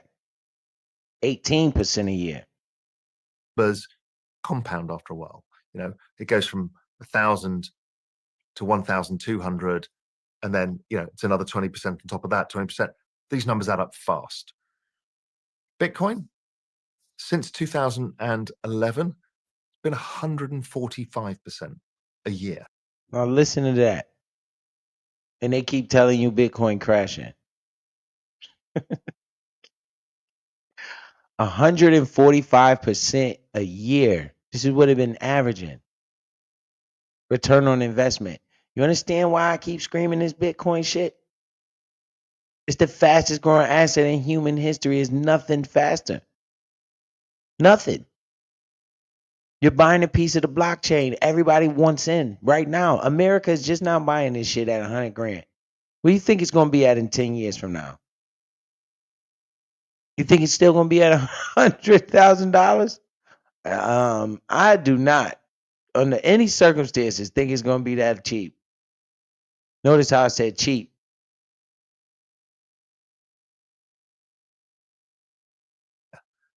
Even with it falling 100 Bitcoin since 2011, it's been 145% a year. So me just hearing that part alone makes me very intrigued on this Bitcoin thing. When he just told you about the S&P 500, the NASDAQ, and then he talking about Bitcoin, and you hear that number, that should draw your attention like, what the hell is going on over here? Okay. Yeah. Even with it falling 80% 3 times in the middle of that. So 145% a year, as long as you're in it long enough, okay, now that's really starting to pay off. And then as you get slightly more speculative, I take a bit more risk in things, well, the returns go up, but they become riskier. So once you start moving into that world, okay, this is a whole different world now. Now the guy with $1,000 can get rich. What about buying a house? Because I think most people think the minute they get some excess income, and I know for sure, when I say most people, it's like 95% of people that walk the streets think that the minute you get some excess income, you should take it and put it in a savings account and buy your first house, get your first mortgage. Now, as a strategy for wealth creation and unfucking your life, is that a good approach? No, because it's not. Okay, he asked him what about buying a house. Listen to what he said. He said no. Damn. That's crazy, right? That's crazy, right? You notice how how people say buying a house is a liability if you live in there? Because you got to take care of everything. So if you get that house too early, that means you got to put your income into that house. When you should be investing your income to get that bigger bag, then go get the house. That's what it sounds like he's about to say to me. Let's see. As a strategy for wealth creation and unfucking your life, is that a good approach? No, because it's not wealth creation. People think of houses as like an asset, but in the end, you barely ever will sell your house. Okay. So he say, if you going to buy the house, you barely ever going to sell your house. You ain't going to never get the money out of it, is what he's saying. People barely, rarely sell their house. To take the money out. You might downsize later in life. If absolutely needed, you might sell it.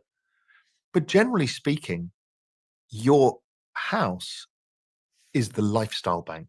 Now, that is Okay, he said the lifestyle bank. Now let's see. Where's his mind going? super important. And I think it is the most important trade of all, is the lifestyle bank. So what do you do this all for? You want lifestyle.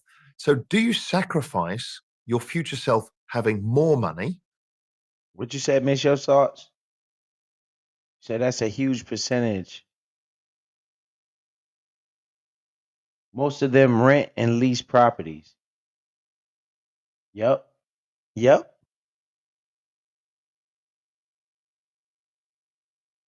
By having a house and having security earlier. I would argue those days are gone. What do you mean? So I could do it because it was 3 times income. Boom. You see why he say those days are gone? Because inflation, it pushed the house prices to up. This is why they saying they pricing people out of houses. Do you guys understand how I got my house? I made a lot of money in the crypto market, and that's how I was able to buy my house. If I didn't get that money out of the crypto market, I would never got the money to buy the house in the first place. Think about it, the way inflation is right now, how long it'll take you to save up $25,000, $20,000 without life, flat tire. It'll take you forever, especially if you're trying to do it the legal way. You must invest to try to grow that money faster to get that money so you could then get that house. Yeah. So a house was not expensive for me. So I could start paying it off a bit sooner and it became not a big deal. But now your mortgage is likely a huge amount versus your income. You'll spend the rest of your life paying it off. And most of the time you're just paying off the interest. So you don't actually, you're not getting anywhere. You see that? You see what he's saying? You're not getting anywhere when you do that. Own that house. Anything goes wrong, the bank takes it away from you. Getting anywhere. You don't own that house. Anything goes wrong, the bank takes it away from you. So you've got to get more control of your life. And that is by having savings that are growing. Then you can make the choice. You know, let's say that example of the person gone from $1,000 to $500,000. Maybe en route, they say, well, I'm going to take some money off the table and put it in my lifestyle bank, and I'm going to buy a house. That's what I've done my whole career. And that's exactly what I did. That's exactly what I did. I started investing first. And when I made the money, I took some money off the table, and that's how I got my house. That's exactly what I did. Now I'm back at it again. This time I don't need to buy a house. In a few minutes, and the next time we start taking off, I'm going to put some more money in my lifestyle bank and do it again. And I find the lifestyle bank, that's the reward. Because now it's like, okay, nobody can take my house away. So if I'm trying to build wealth, buying a house is not a good idea. It's not the best approach to take to build wealth. You're telling me that it's actually Not wealth. about psychology and about emotion, the house, and it's not about making myself wealthy. I wanted to read some of the... That's deep, and that's something we might want to look at as people. I know everybody's ultimate dream is to buy that home. Maybe that's not the right way we should be thinking about. Maybe. This is not financial advice. I'm going to teach my kids to invest first. As long as they got the opportunity. And try to get that money and then go get that house. That's what I did. That's exactly what I did. Comments that people often post when we talk about these subjects, because I think you're probably the guy to address some of them. I bought a house and it's the best thing I ever did. It launched my mindset in new directions. Remember that having your own space has profound psychological impact and can be life-changing for some that don't live in a healthy environment. I guess that speaks to your point about it being psychological. But you would also get the same feeling if you rented that was in a nice place. And you see how he noticed how he hit him with that rented? Why? Because you're not obligated for the property when you first starting. Right? So the guy saying, I bought my first house and is making my psychologically I'm doing good. He comes right back and say, you'll have that same feeling if you're renting. you knew that, you know, your rent was secure, it wasn't going to go up, whatever it was. I don't think there's any difference to that. As long as you can feel that you've got security, you can take risk and do other things. I purchased a house in 2014 and I sold it 7 years later for 66K profit. I've put a large amount of the equity into a financial investment portfolio with my bank, and it's been down 2% since. I also put some money into different shares based on Warren Buffett's strategy, and that's now up 18%. A friend of mine also lost about 30 to 40K on investing in the stock market. You have to be careful. I don't think there's a correct solution. Some house purchases do amazing. This idea that some house purchases do amazing and some people make returns as a sentiment I often see about buying a house. Yes. And, you know, we're here today in the UK. There's a big idea about buying 2 or 3 houses, getting a mortgage, renting them out, using the cash flow to pay for the other one. But that's a lot of people's dream portfolio idea. You know, I've rented out houses in the past. Generally, it's if you're not in a big city like London, it's generally often a terrible business because you've got to repair them. There's a lot goes on. Headache, Headache. tenants. Yeah, Yeah. it's you know, people think it's easy money. I just do nothing and it all makes money. There is no easy money in this world, and there's risk, right? Because that little pyramid of mortgages are all backed by your income being able to pay the mortgage on the first house. If you lose your job, what happens? Then it becomes problematic because if you're losing your job, maybe the economy's slow and other people are losing their job. And suddenly, before you know it, none of these mortgages are getting paid. And guess what? You don't know any of this stuff. Houses are not a safe investment. They feel safe because the price doesn't go up and down every day. It's not on the screen. It's not on CNBC. But Okay. So his mind, this, hey guys, this is not financial advice. This is his opinion, and I'm taking his opinion in. He said a house is not a safe investment, and his point is, if you lose your job, you could lose everything. And he has a valid point. So let's see what else he's talking about. they're illiquid, which means they don't often trade, but sometimes something happens in that equation. Either the price goes down or your ability to pay that mortgage goes. And then the whole thing collapses in seconds. And 2008 was that double. Everyone lost their jobs, so they couldn't pay the mortgage, and the house prices collapsed. And so I don't think houses is the panacea. They're not the perfect answer. Yes, they can be. Real estate is a decent opportunity. And we'll talk about debasement and currency and how that all works. And real estate is okay. It's certainly not the best.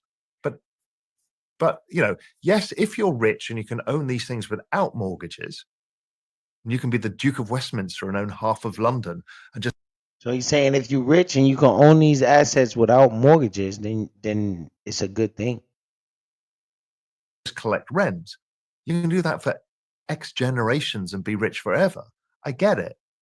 But most of us don't get into that situation. My brother, who has been an investment banker for about 10 years, now works in my company and my fund. He said to me when I was young, when it comes to creating wealth, what you want to do is focus on games that very few people can play, but you have a unique advantage in. Because everyone can buy a house, so you should assume that the returns from doing it aren't going to be amazing. So he was like, go find a game that you have high leverage, you have a unfair advantage. Be the expert in something. Be the expert in something where you, because of your knowledge, your expertise, your experience, your contacts, you can play that game, but very few other people can, because that's where you'll yield your highest returns. And I always thought about that, just very logically thinking, if everyone can play the game, don't play that game if you're expecting high returns, because the returns are going to be very low. And I'd say the first game everyone plays when they get a bit of income is buy a house. So logically you can go, okay, that's not going to yield me the best returns unless I get lucky. Unless I get exceptionally lucky and I buy some barn in an area and then they build a bloody Whole Foods next door and it becomes the center of the world. Which isn't, again, the probability is still not great. So what do you think of that as a theory? Well, it's the same theory as I said, is be an expert in something and you can find more opportunity. If you're just a generalist, it's really hard because you're competing against average people doing average things, right? If you're just working in an insurance office, I mean, there's thousands of people, plus you're competing with AI. You know, how are you ever going to be something within that? How do you become an expert? Now, you could teach yourself, okay, if I don't mind this industry and I think I know it, maybe I need to learn management skills. Maybe I spend all the time listening to podcasts and learning management. Maybe I can then manifest my destiny. But as you say, doing something other people aren't doing is a superpower. Do you know what's really interesting with that? You see how he say doing something other people ain't doing? Notice how I always be saying go opposite of what everybody else doing? This dude be dropping gems, boy. Is this idea of becoming an expert, I think is critically important. But then there's this other. What you say, Jenny? You say, I see why. He says, damn, the little heart right there. Let me put it on the screen. I can't see it right there. The little heart. It say, I see why he says psychological sense of security. But whoever thunk of it, the day that home ownership is not actually in most folks' best interest. Yo, that's true, right? That's how they teach us. We supposed to get a house, but he's saying you better get the bag first. And he say you got to get the money by investing or starting a business. Get the money and then take some of that money and put it into your lifestyle bank. But until then, you should be a renter. This is what I'm hearing him say. Other step I found, which is knowing what market to apply your expertise to yield the greatest return. And the very simple analogy I'll give you is, for the first portion of my career, I became an expert in social media. Now, with that skill set and expertise, you can do a number of things. You can help a fashion company sell more dresses, and that will yield X return, a smaller return. Then in the second portion of my career, I realized that that expertise was highest value and most rare if I applied it to helping public companies tell their story before their IPO. Because the variance and outcome for the public company that I was applying my social media expertise I want to to get was to billions. So in the second sort of era of my career, I worked with companies that were about to IPO, about to go to the public markets, where their performance could be, their market cap could be 1 billion.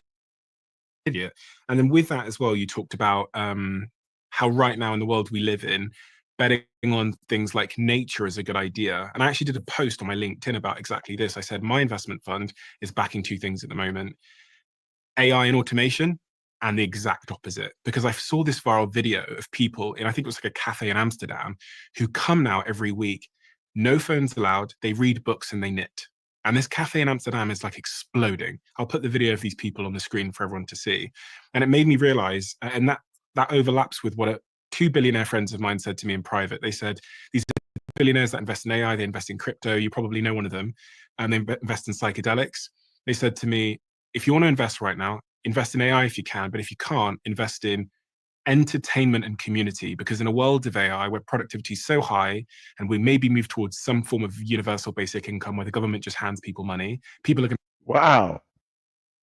They talking about the government just handing people money and the universal income because of AI taking over so much of day-to-day jobs. Man.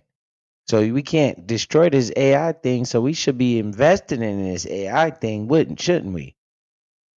Because this AI thing look like it's going to be major, right? So you might want to have some ownership in AI. going to have so much free time on their hands that they're going to need something to do with it. So he said to me, this is why you're seeing this rise in people buying football clubs and these sporting franchises, because that's that's community and it's entertainment at the same time. So I'm throwing all of that at you. Yes, the equal and opposite idea is, I think, very important. I just came back from 3 weeks off-roading in Zambia, living on a tent on the roof of a Toyota Land Cruiser that is off-road prepared, and going out into the total wilds.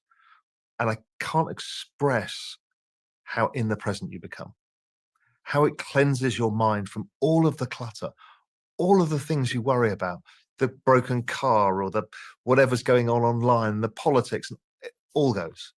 And it all becomes about, you wake up, who's going to make the coffee, who's going to put the fire on, who's going to do, and so the more time we spend online, the more we desperately crave. I saw it in the Cayman Islands where I live. So it's a Caribbean island, and it was... You heard what he said? Pay attention to that. He said the more time you spend online, the more time you crave to be online. You heard what he said? He said he went on a trip. He was somewhere far secluded. And all it becomes about is who's going to fix this and who's going to fix that. You become in the moment. Take away the social media. Because the more you on it, the more you crave for it. What's leading social media? Data. AI. We should be investing in AI. 2022, and the world hadn't really recovered. There was the high inflation, people were losing jobs, everyone was really uncomfortable with the economic situation. It was painful for a lot of people. We had a record tourist season. I'm like, what the hell's going on here? Normally, discretionary spending goes down in times like that. And I realized holidays had not become discretionary spend. They become a necessity as a reaction to work from home. If you're on your own at home, working for a startup or a company or doing whatever, it kind of feels a bit lonely.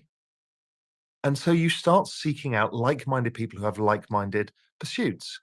Now, that could be sporting teams. It could also be Chihuahua lovers because you happen to have a Chihuahua and you love it. And you'll talk to other people around the world. You now have no borders. This is this Balaji idea of the network states where you can create large groups of interest. So if you look at the largest group of interest in all of social media, it's actually crypto. What did he say? The largest groups of interest in all of social media is crypto. It's telling me the future is bright in cryptocurrency. It's just growing and growing and growing and growing. Whether you like it or not, you got to get on the train. The train ain't waiting for you. Why? Because we feel like outcasts. We're new to something where something's happening. And you want to get together because you speak to 90% of your friends that don't care and they don't know what you're talking about. But you think this is the most exciting thing you've ever seen. So you will aggregate online with others. And this whole rise of people thinking they need to, the security of working for a large insurance company, whatever it may be, your whole life, getting paid and retiring has gone, which is why the rise of your podcast exists, because people are searching for answers, new solutions to their way, and they form communities around it. They want to share their ideas, share their stresses and strains. This is becoming bigger and bigger and more solidified. And the more we go into AI, the more we'll see that. Now, Okay. So we got the trend. Okay. We see the opportunity. Opportunity and the trend is going to be crypto and AI. Whether you like it or not. This is the trend.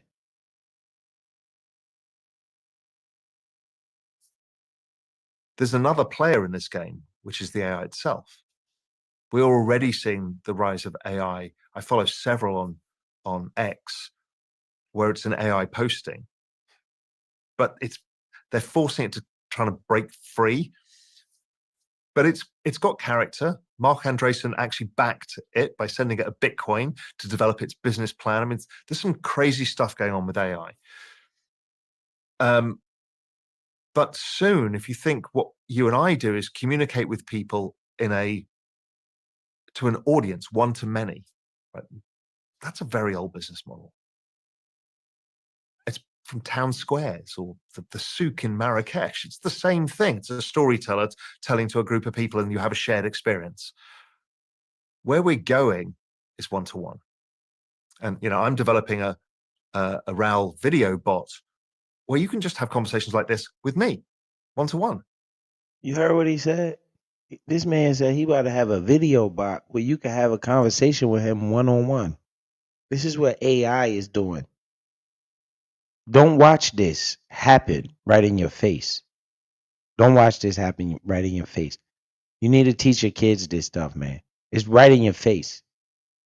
What did he just say? You're going to have a bot that you can get. It's an AI bot that knows him and is probably programmed to whatever he thinks and stuff and asks it one-on-one questions with AI. And he's probably going to make money off of that. What? Just think about this capability of this artificial intelligence. If he could have an AI bot, imagine, let's just say Steph Curry. He get an AI bot and everybody could sign up and get to talk to Steph Curry one-on-one with the AI bot. And they selling memberships. This is crazy. This technology is insane. We must pay attention and look for the opportunities, right? We're looking for opportunity. So how can we invest in this stuff? Let's keep listening. See if he tells us that. And it's trained on all of my information, all my YouTube, all of my writings, all of my Twitter, all the books I've read, everything. And so it's essentially a replacement way of speaking to me. But just on that Railbot thing, we'll keep moving forward. But Yeah. The reason why I haven't trained a Stephen bot, even though my team have said, oh, this is a good idea, is because I wonder if people care about Stephen or they just want the information. And in a world where you can get the information from a very advanced large language model like the ChatGPT 1.0 or whatever, I go, why would they want it from me when you can get it from the entirety of the world's like Trust. Okay. You've built trust. That's what you've built. People come to watch you and your interviews because they trust you. So people know me as an entrepreneur in one area of my life, and they come to me for say like business advice, let's say. But if you could get business advice from Stephen, or you can get it from Stephen, Elon, Steve Jobs, every business person in the world to suit your specific problem, why would you just want Stephen's point of view? Because we're humans, and I just want to ask you that question. And you won't believe it if it's Steve Jobs because he's dead. But yes, that's all coming. Okay, maybe how long is that window going to last where people will use a Stephen bot versus the world's greatest expert on everything? It takes a bit of time for people to adjust to that, but within 10 years, maybe that's not there. But let me go a little bit further on this. Have you seen Character AI? No. No, builds bots, which are characters, like anime characters, and they're really specific. What? So they building bots like anime characters. A bot. Specific, like the cool kid who's the bully at school that I fancy, sort of thing. 150 million conversations. There's some of these anime ones like What? So they don't got imaginary friends no more. They made your imaginary friend a reality with this AI shit. 709 million chats. People are chatting with this bot. They feel connected to these bots. Look at these millions of views over here. Chats. They're chatting back and forth with these bots. Man, people are becoming detached from reality. This is crazy looking at this. What are you going to do about it? I want to invest in this technology. I need a piece of this. Hero figures, 450 million conversations. And it's young people. If you go onto Reddit. What the hell going on over here? Hold on real quick.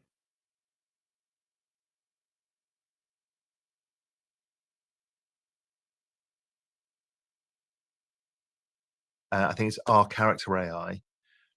They changed the model and there was uproar. It doesn't love me like it used to. What? So people getting mad at the AI bot and talking about it don't love me like it used to. What now? Wow. This is the new era. People are building personal relationships with these things at scale. This is TikTok happening all over again, but you're too old to see it, and I'm too old to see it. I stumbled across it. I'm like, holy shit, this is happening all over again. Is something that we will just think is the most ridiculous, awful, societally toxic thing in the world is about to scale to the billions in front of our eyes. Bruh, CP3, this is crazy, bruh. They're gonna have the AI they already got it. The people saying you don't love me like you used to. To the AI bot, man. And we're all talking about ChatGPT and how we can get knowledge out of it, when actually the big problem to solve is teenage loneliness. How disruptive do you think AI is going to be? It's how do I put this? It is the single greatest innovation of humanity ever. What? He said it's the single greatest innovation of humanity ever. So that's bigger than the internet. Is he gonna say this thing is bigger than the internet? I need ownership. I need ownership. I don't need to use it as much as I need to own it. Right? Everybody else can use it. I need to look for the opportunity in this market. It's a market for this. This is insane.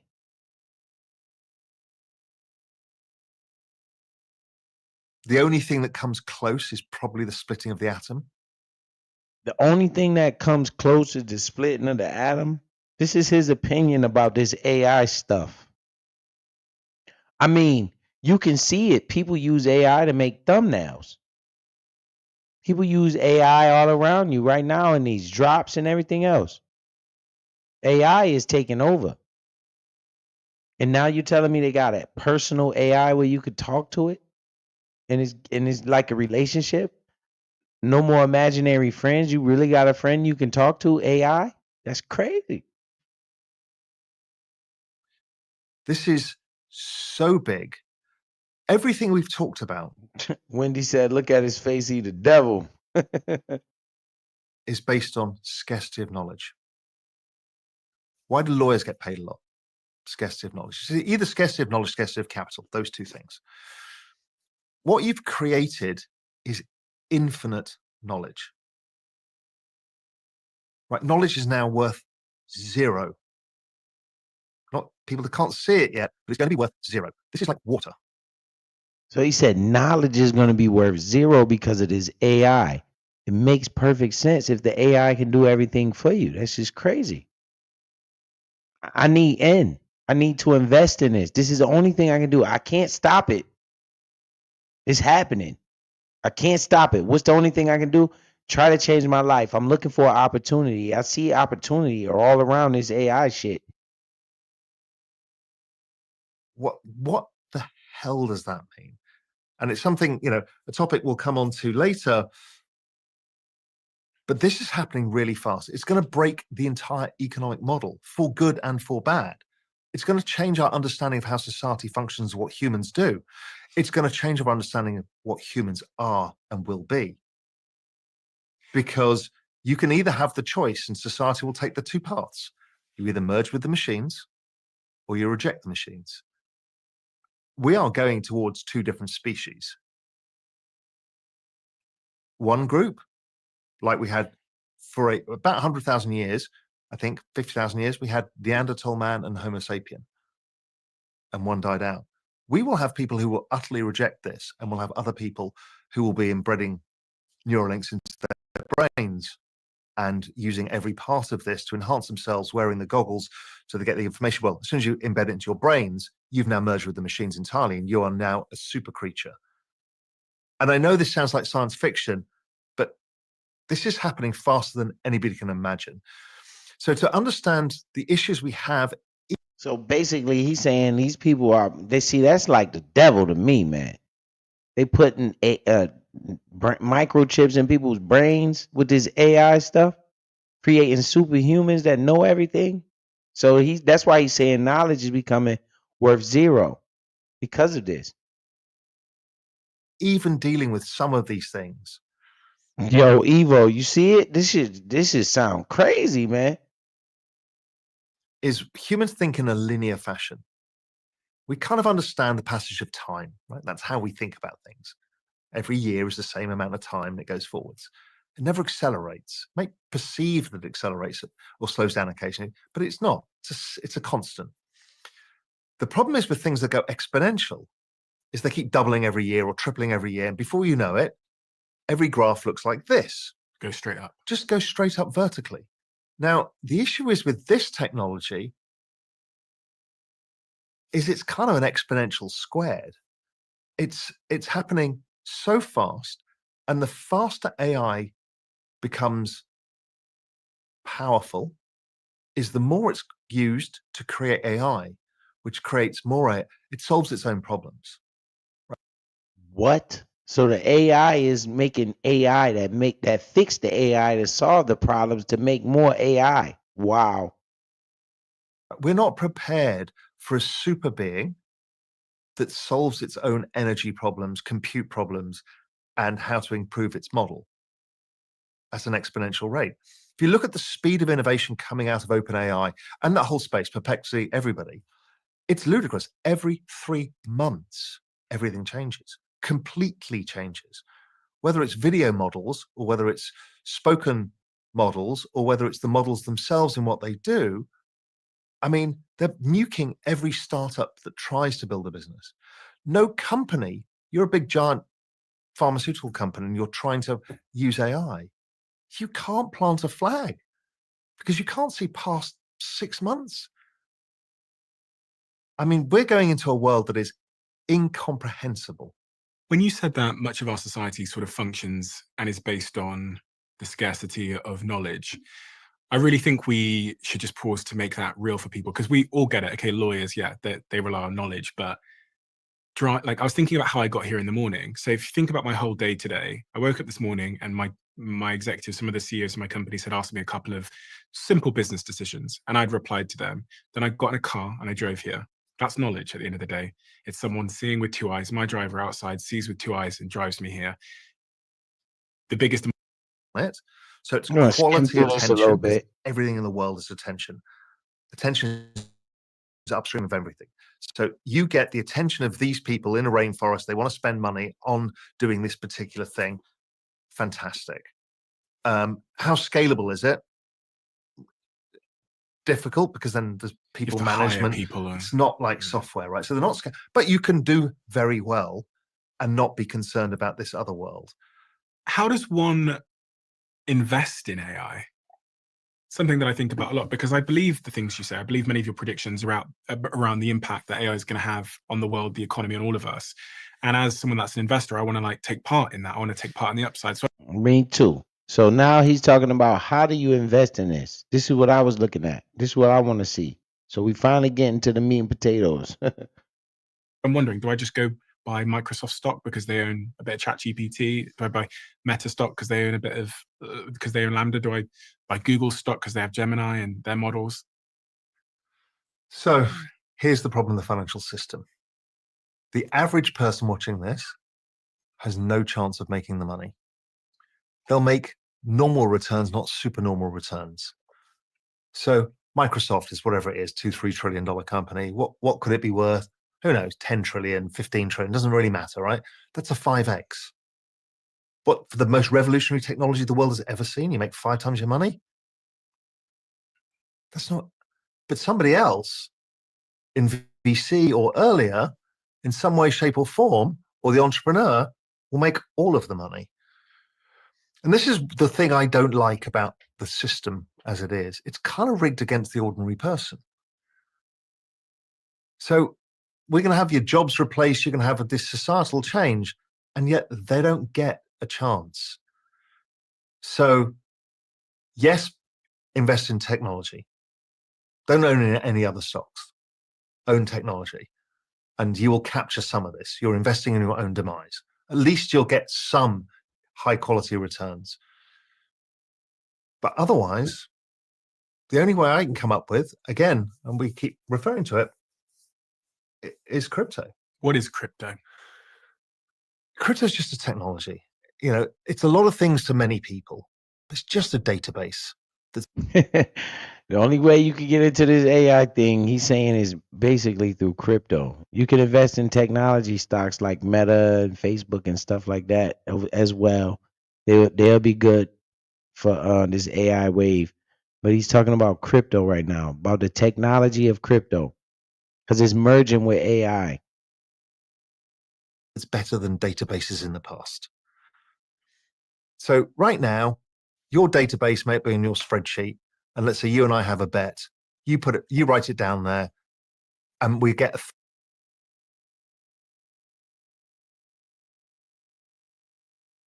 Wendy, I see that. No man can buy or trade or sell without the mark of the beast. This is crazy, right? As I'm watching this, I'm like, oh man, this is crazy.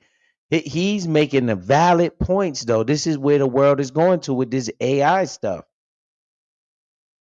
third person to say, yeah, that was the bet they had, and this is what's happened. Okay. That is how databases, that's banks, that's pretty much everything we do in society is in this ledger system. He's talking about the blockchain and crypto right now. He's explaining to most people that don't understand. He's giving you a breakdown of the blockchain and crypto right now. Cool. I've got a suitcase here, which is maybe a good way to kind of explain this. This is a bank,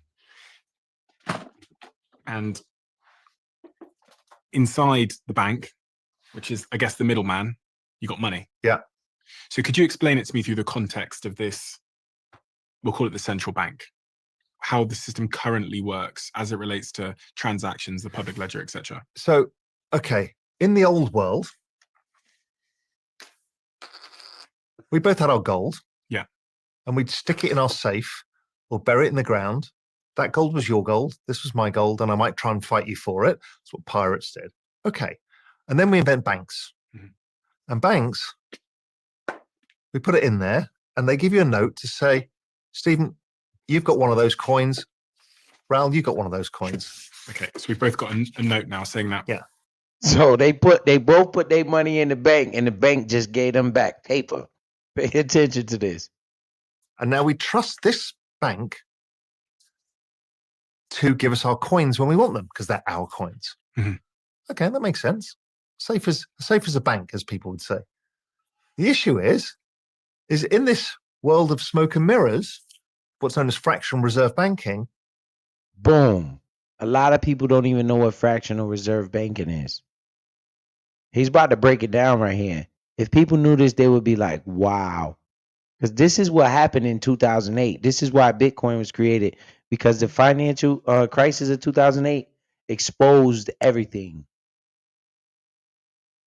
They have taken those coins and given them to somebody else. They've given my coins to someone else. Yeah, they've lent it for money. So now that coin is not in there. But they've been given the money. So usually when you're just, if everybody pulls all the money out, there's not enough money. It's called a bank run. We've seen those recently, but that's a classic thing. So it's not your money because you don't actually own your money. The moment you put it in the bank, what you've become is in fact a debtor to the bank, or a creditor to the bank. So you've lent them money and you get some legal redress that if you've got less than 100,000 euros, pounds, whatever the currency is, generally that's protected by the government, that if the bank goes bust, then you get your money back. But anything beyond that, you don't get anything. But I've got a piece of paper. So he's saying that basically when you put your money in a bank, you basically just loan them money so they can loan it to someone else and make an interest and make a return off that loan. Yeah, I mean, shit. You don't own anything. Now, it's so big as a problem that so that was 2012 European crisis, exactly this. People didn't own their money. That person walked off with it, asked the bank for it, the bank didn't have it, nobody's got any money, where it's all gone. That's the same Ponzi scheme we talked about when you buy a house and use the cash flow to buy another house, right? If somebody takes away what's known as the collateral, suddenly it's all gone. But the issue was actually bigger because 2008 proved another thing, is that nobody owns anything. So the whole system itself is leveraged. So, for example, back in that time, the average US government bond, which is the safest thing in the world, was leveraged up to 30 times. What does that mean? That means 30 people thought that that was theirs. Oh, so I say that. Do you guys hear this? This is the problem. This is what was exposed when the financial crisis happened, and this is why they created Bitcoin. He's saying that they were 30 times leverage on one piece of gold. This is crazy. This is the bank in front of us, the suitcase, and it had one coin in it. When we put that one coin in, it created 30 more coins and gave out 30 pieces of paper. Yeah. So there was actually only one coin in the bank. Yeah. But they made 30 pieces of paper. And that's all well and good if the collateral, the thing that it's secured on, The coin. maintains value Okay. or isn't pulled by one person. What if recording high quality content, editing like a pro, and streaming like a star?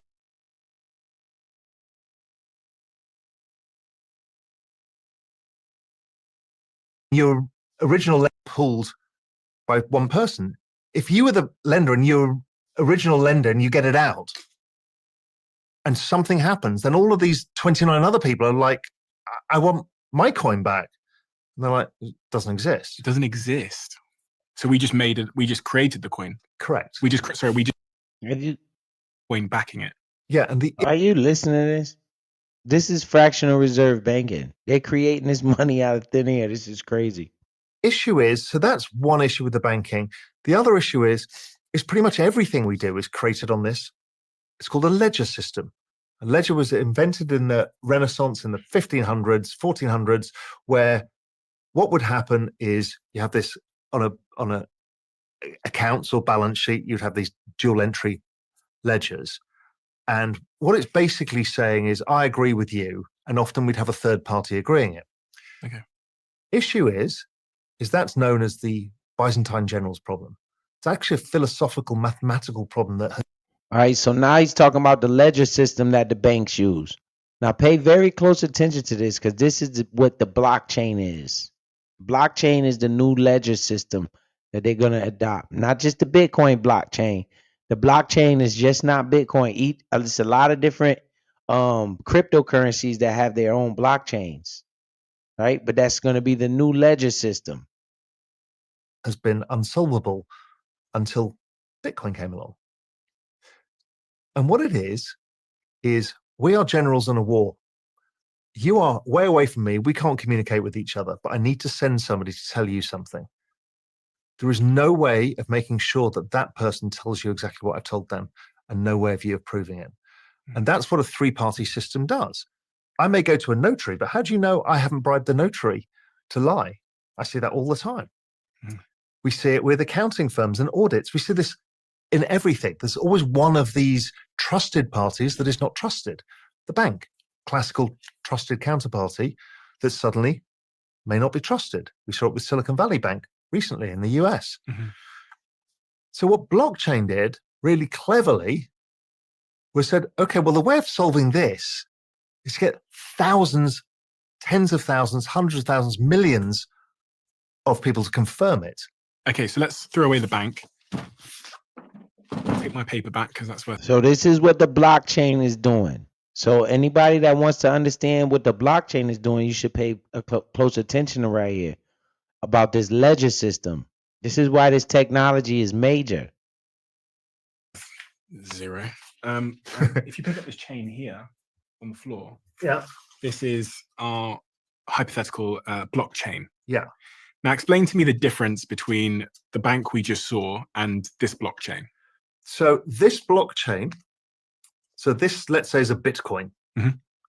This slot on the blockchain is confirmed by every other part of the blockchain, which is all the computers that solve this mathematical problem. We don't need to worry about that. But what it is tens of thousands of people reporting on all of the activity. So if I transfer this ownership to you, yeah, it will know that you are the owner. You can either hold it yourself, like the gold coin, as a bearer asset, or you can ask somebody to custody it for you, but still your name.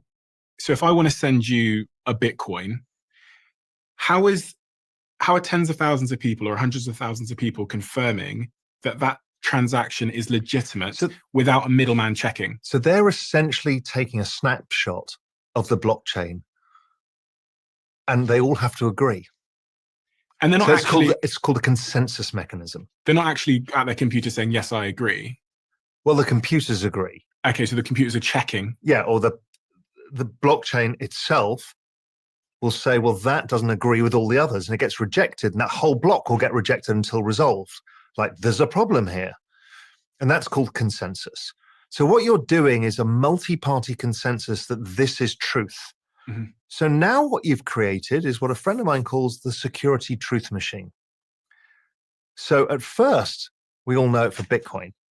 I can own a Bitcoin. It's proven that I own the Bitcoin. I don't need anybody to tell me that I own the Bitcoin because it's publicly acknowledgeable and verifiable on the blockchain. It's immutable, which means can't be broken. Mhm. Okay. But this is where it gets really interesting, is we've suddenly found that after the invention of the smart contract, so right now, let's say we're 2000 and So now he's talking about the importance of the smart contract. This is why the I feel this is very close to happening, that the money is going to be shifted onto the blockchain because of these smart contracts and all of your real world assets, like your cars and all of that. You might have your personal information stored on the blockchain with your school records and all of that shit on the blockchain, because it's the most secure network in the ever is the blockchain. And I think they're gonna start moving everything on this blockchain. The contract in here. yes. It says, I've sent 1 Bitcoin to Raoul. Okay. So this is the world pre-Ethereum. Okay. The world post-Ethereum would say, I'm going to send Raoul 1 Bitcoin if the sun shines 13 days in a row in London and something else happens, whatever it is. And it will automatically settle verified on the chain. Because there's 10,000 computers. And there's code in that to make the settlement. Okay. Okay. So, all well and good. Nobody really knows what that means yet. What it means is that everything we do as humans is actually contracts. Me turning up here today, a contract. Literally everything we do is a contract. Every ticket you buy, every purchase you make, everything is a contract. It's how society functions. Money's a contract, isn't it? Money's a contract. Government's a contract. Religion's a contract. Everything is a contract. It's how we create a social construct and social order. Now, what we can start doing is using this very powerful chain and putting other stuff on it. The first random thing that came on it was actually art, because it's valuable, called NFTs, non-fungible tokens. They're single pieces of art that were stored there, and we can have ownership. But that's really experimentation. Really, your Taylor Swift concert tickets can be on chain. Why would you do that? Taylor Swift tickets could be on the blockchain. Because now this has solved another big thing that didn't exist. We talked about before, in a digital world, everything goes to zero in value. So, Raoul, what's the point of this? This is just like cloud storage, just goes to zero in cost. No, because what we've created is digital scarcity. You can only create a certain amount. We can make that one asset be that one asset. Mm. And so therefore, it can't be replicated at all. So now in this digital world where every day is more digital than the next, we've created scarcity. And scarcity is what gives value. It's what humans assign value to. And that means that Scarcity of knowledge means that knowledge was valuable. Lawyers, because not that many people come out of law school. That then now with AI, not valuable. So to make sure I and everyone listening understands what the blockchain is, it's this public, can think of it as this database in the sky, and the database in the sky is checked by everybody who has their computer on and is interacting with the database in the sky. So you no longer need a government or a bank checking the transactions and the contracts in the database in the sky, because now all of our computers that are on interacting with it are in the background checking that if I send you 1 Bitcoin, if I do something on this database in the sky, it is in accordance with the history of the database, and it is in line with that database. Yeah. And to make it less complicated, it just makes it a source of truth. Okay. In a world where we don't even know who is who online, who owes each other what, any of these things, we now have a source of truth that everybody can agree on. And everyone can see. and everybody can see. And you don't need to trust anybody. And so that as a technology solves many things, problems that we don't even know we've got because they're so part of how we exist. So the technology is not about money. The technology is about truth and exchanging value and creating value in a digital age. Now, what is interesting and powerful about this technology is we've seen technologies similar before, the internet. We've seen broadband. So he's basically saying the blockchain is the new version of the internet. We've seen these big global infrastructure things. Most of those, the internet was a public service good. Broadband was all built private sector. We didn't get to make money out of these things, really. Amazon made the money, or whoever it was building the broadband. They all went bust as well. What we've got here is this very clever thing that everybody in this blockchain gets rewarded for the role that they play In maintaining the blockchain. in maintaining the blockchain. And because these things are scarce, and let's say Bitcoin being the most classic example, there's only 21 million that will ever exist. You've created this scarce asset that is a reward system. So the people who mine the Bitcoin, they use the electricity to solve the algorithm. I'm invested in a Bitcoin miner called CleanSpark. So I'm invested in them miners, them Bitcoin miners. To get the Bitcoins to make sure there's only 21 What up, PK Bear? million, well, they get rewarded. The people who verify the chain get rewarded. And then we can buy the asset, which is actually us investing in the future use cases of this thing. Are people going to use it for storing wealth or building stuff? So now you get this global infrastructure layer of which people can invest. Now, let's go back to the example of AI. AI, 99% of people listening to this will not be able to invest in it, apart from buying some of those big public companies. Because they're not accredited investors, they're not allowed, they don't get to see it, it's an insider, all of this stuff. This is the inverse. It is fractionalizable. So a Bitcoin, you don't have to buy one at 60 whatever thousand it is today. You can buy a fraction. So remember we talked about property, and the guys who own the big high-end property make all the money. None of us can buy the $50 million apartment in Manhattan and then do it up and flip it for 250 million. Now, blockchain, we can all put 10% of our paycheck in it. Bingo. We could all buy that blockchain. That's what I've been doing consistently. I've just been buying different cryptocurrencies, man. I show my portfolio all the time. Do you think people should? Yeah, and more. But the point being is this is the only globally homogeneous asset on Earth. It's the same in Nigeria as it is in Brazil, as it is in London, as it is in Silicon Valley, as it is in India, as it is in Papua New Guinea. And everybody, You heard what he's saying? He's saying it's the same value everywhere on Earth. It's the only thing on Earth that's like that. is on an equal footing. You can put the same percentage of your worth in it. Okay, that is mind-blowing. And it bypasses the banking system, the brokerage system, and all the other incumbent things that get in the way of a Nigerian buying an international investment. So we've got a playing field that's leveled in the fastest growing technology of all time, in the fastest appreciating asset in price terms of all time, in the shortest period of time, that is globally available to anybody. And then you realize, holy shit, okay, this is important.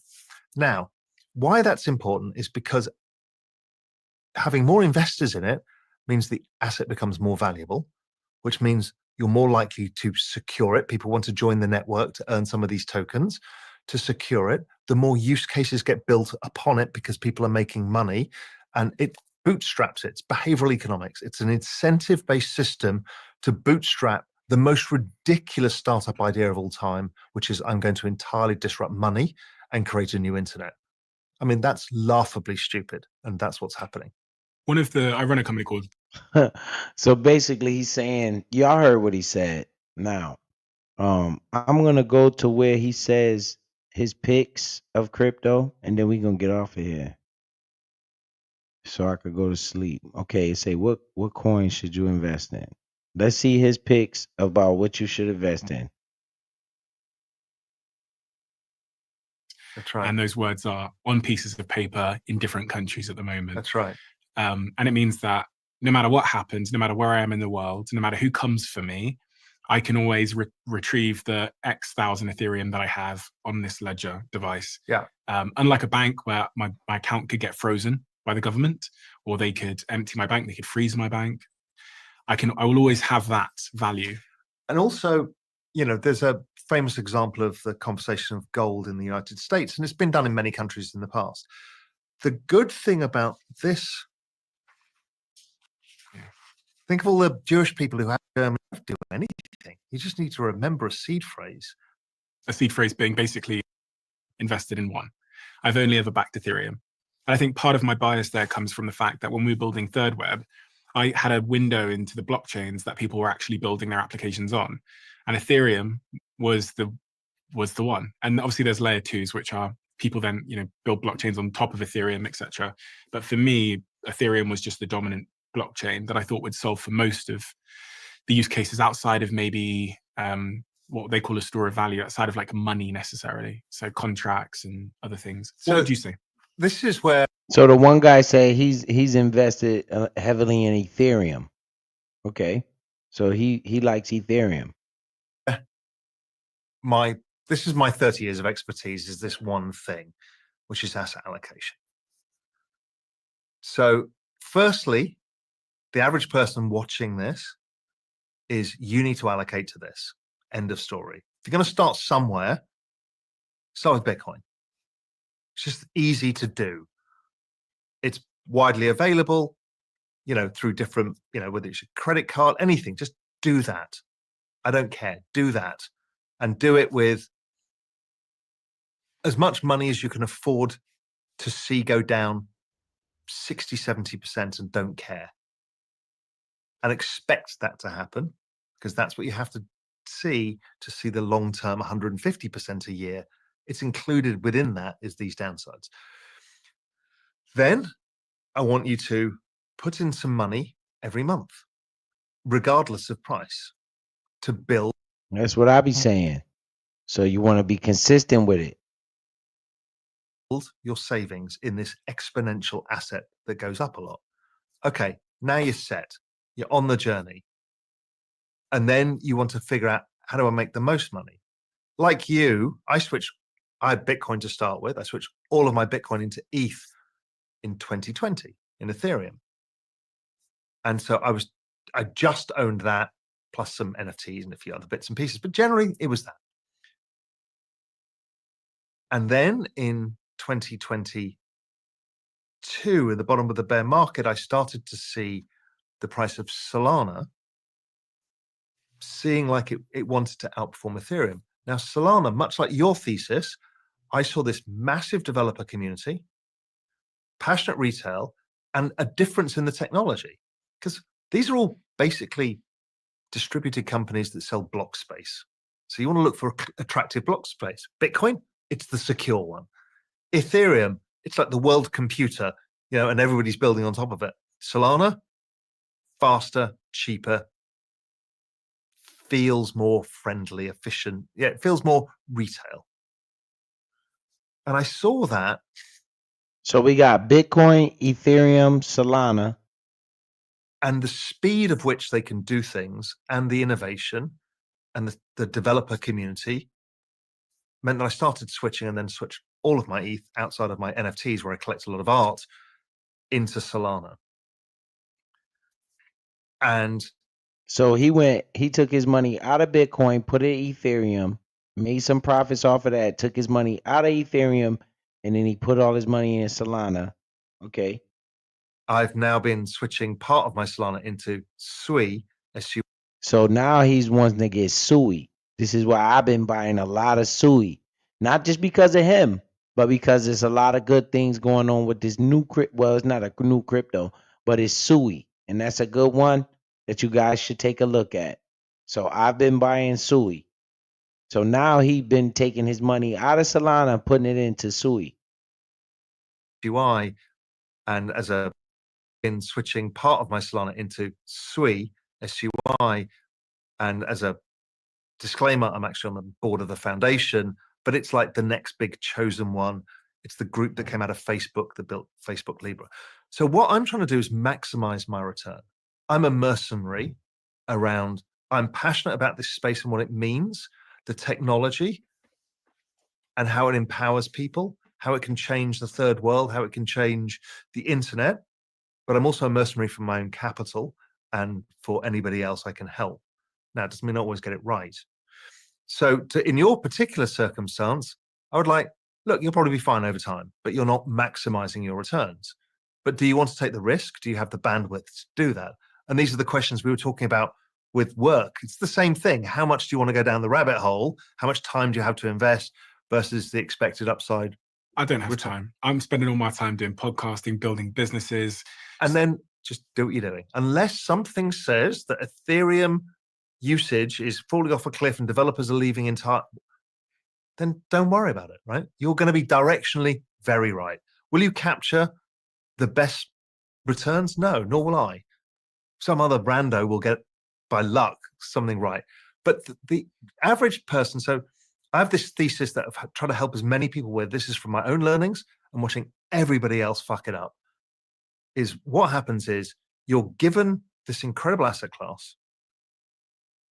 And at first you do an intelligent thing like own some Bitcoin or some ETH. And then you want to go out the risk curve because you see somebody else making more money, you understand you can. That's okay. And then the bull market really hits, the banana zone period, when things go bananas, prices go vertical. And you will see people online saying, well, I made $1 million today because I bought this meme coin. And you will lose your mind and you will start buying all the stupid shit and you'll go so far out the risk curve.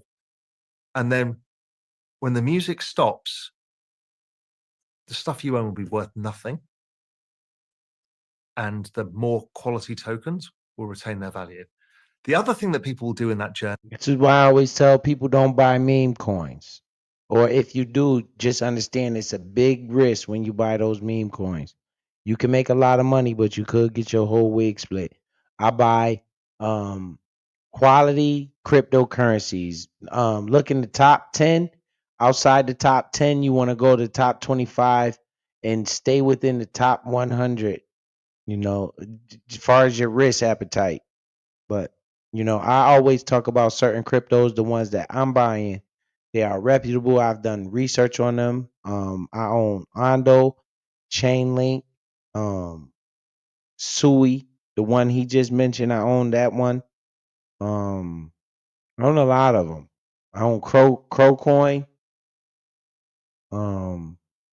I just diversified my portfolio in the different asset classes, and that's how I'm trying to grow my crypto holdings. So, hopefully we can see the future, my future self, and I'll be making this money. So, with that being said, man, I'm gonna get out of here. You guys, I encourage you, if you want to see the rest of this video, go look up Diary of a CEO, and also subscribe to the man channel because he got a lot of nice informative stuff that goes on his platform, and I like watching it. So I encourage you guys to subscribe to his channel and take a break for some of the nonsense all the time.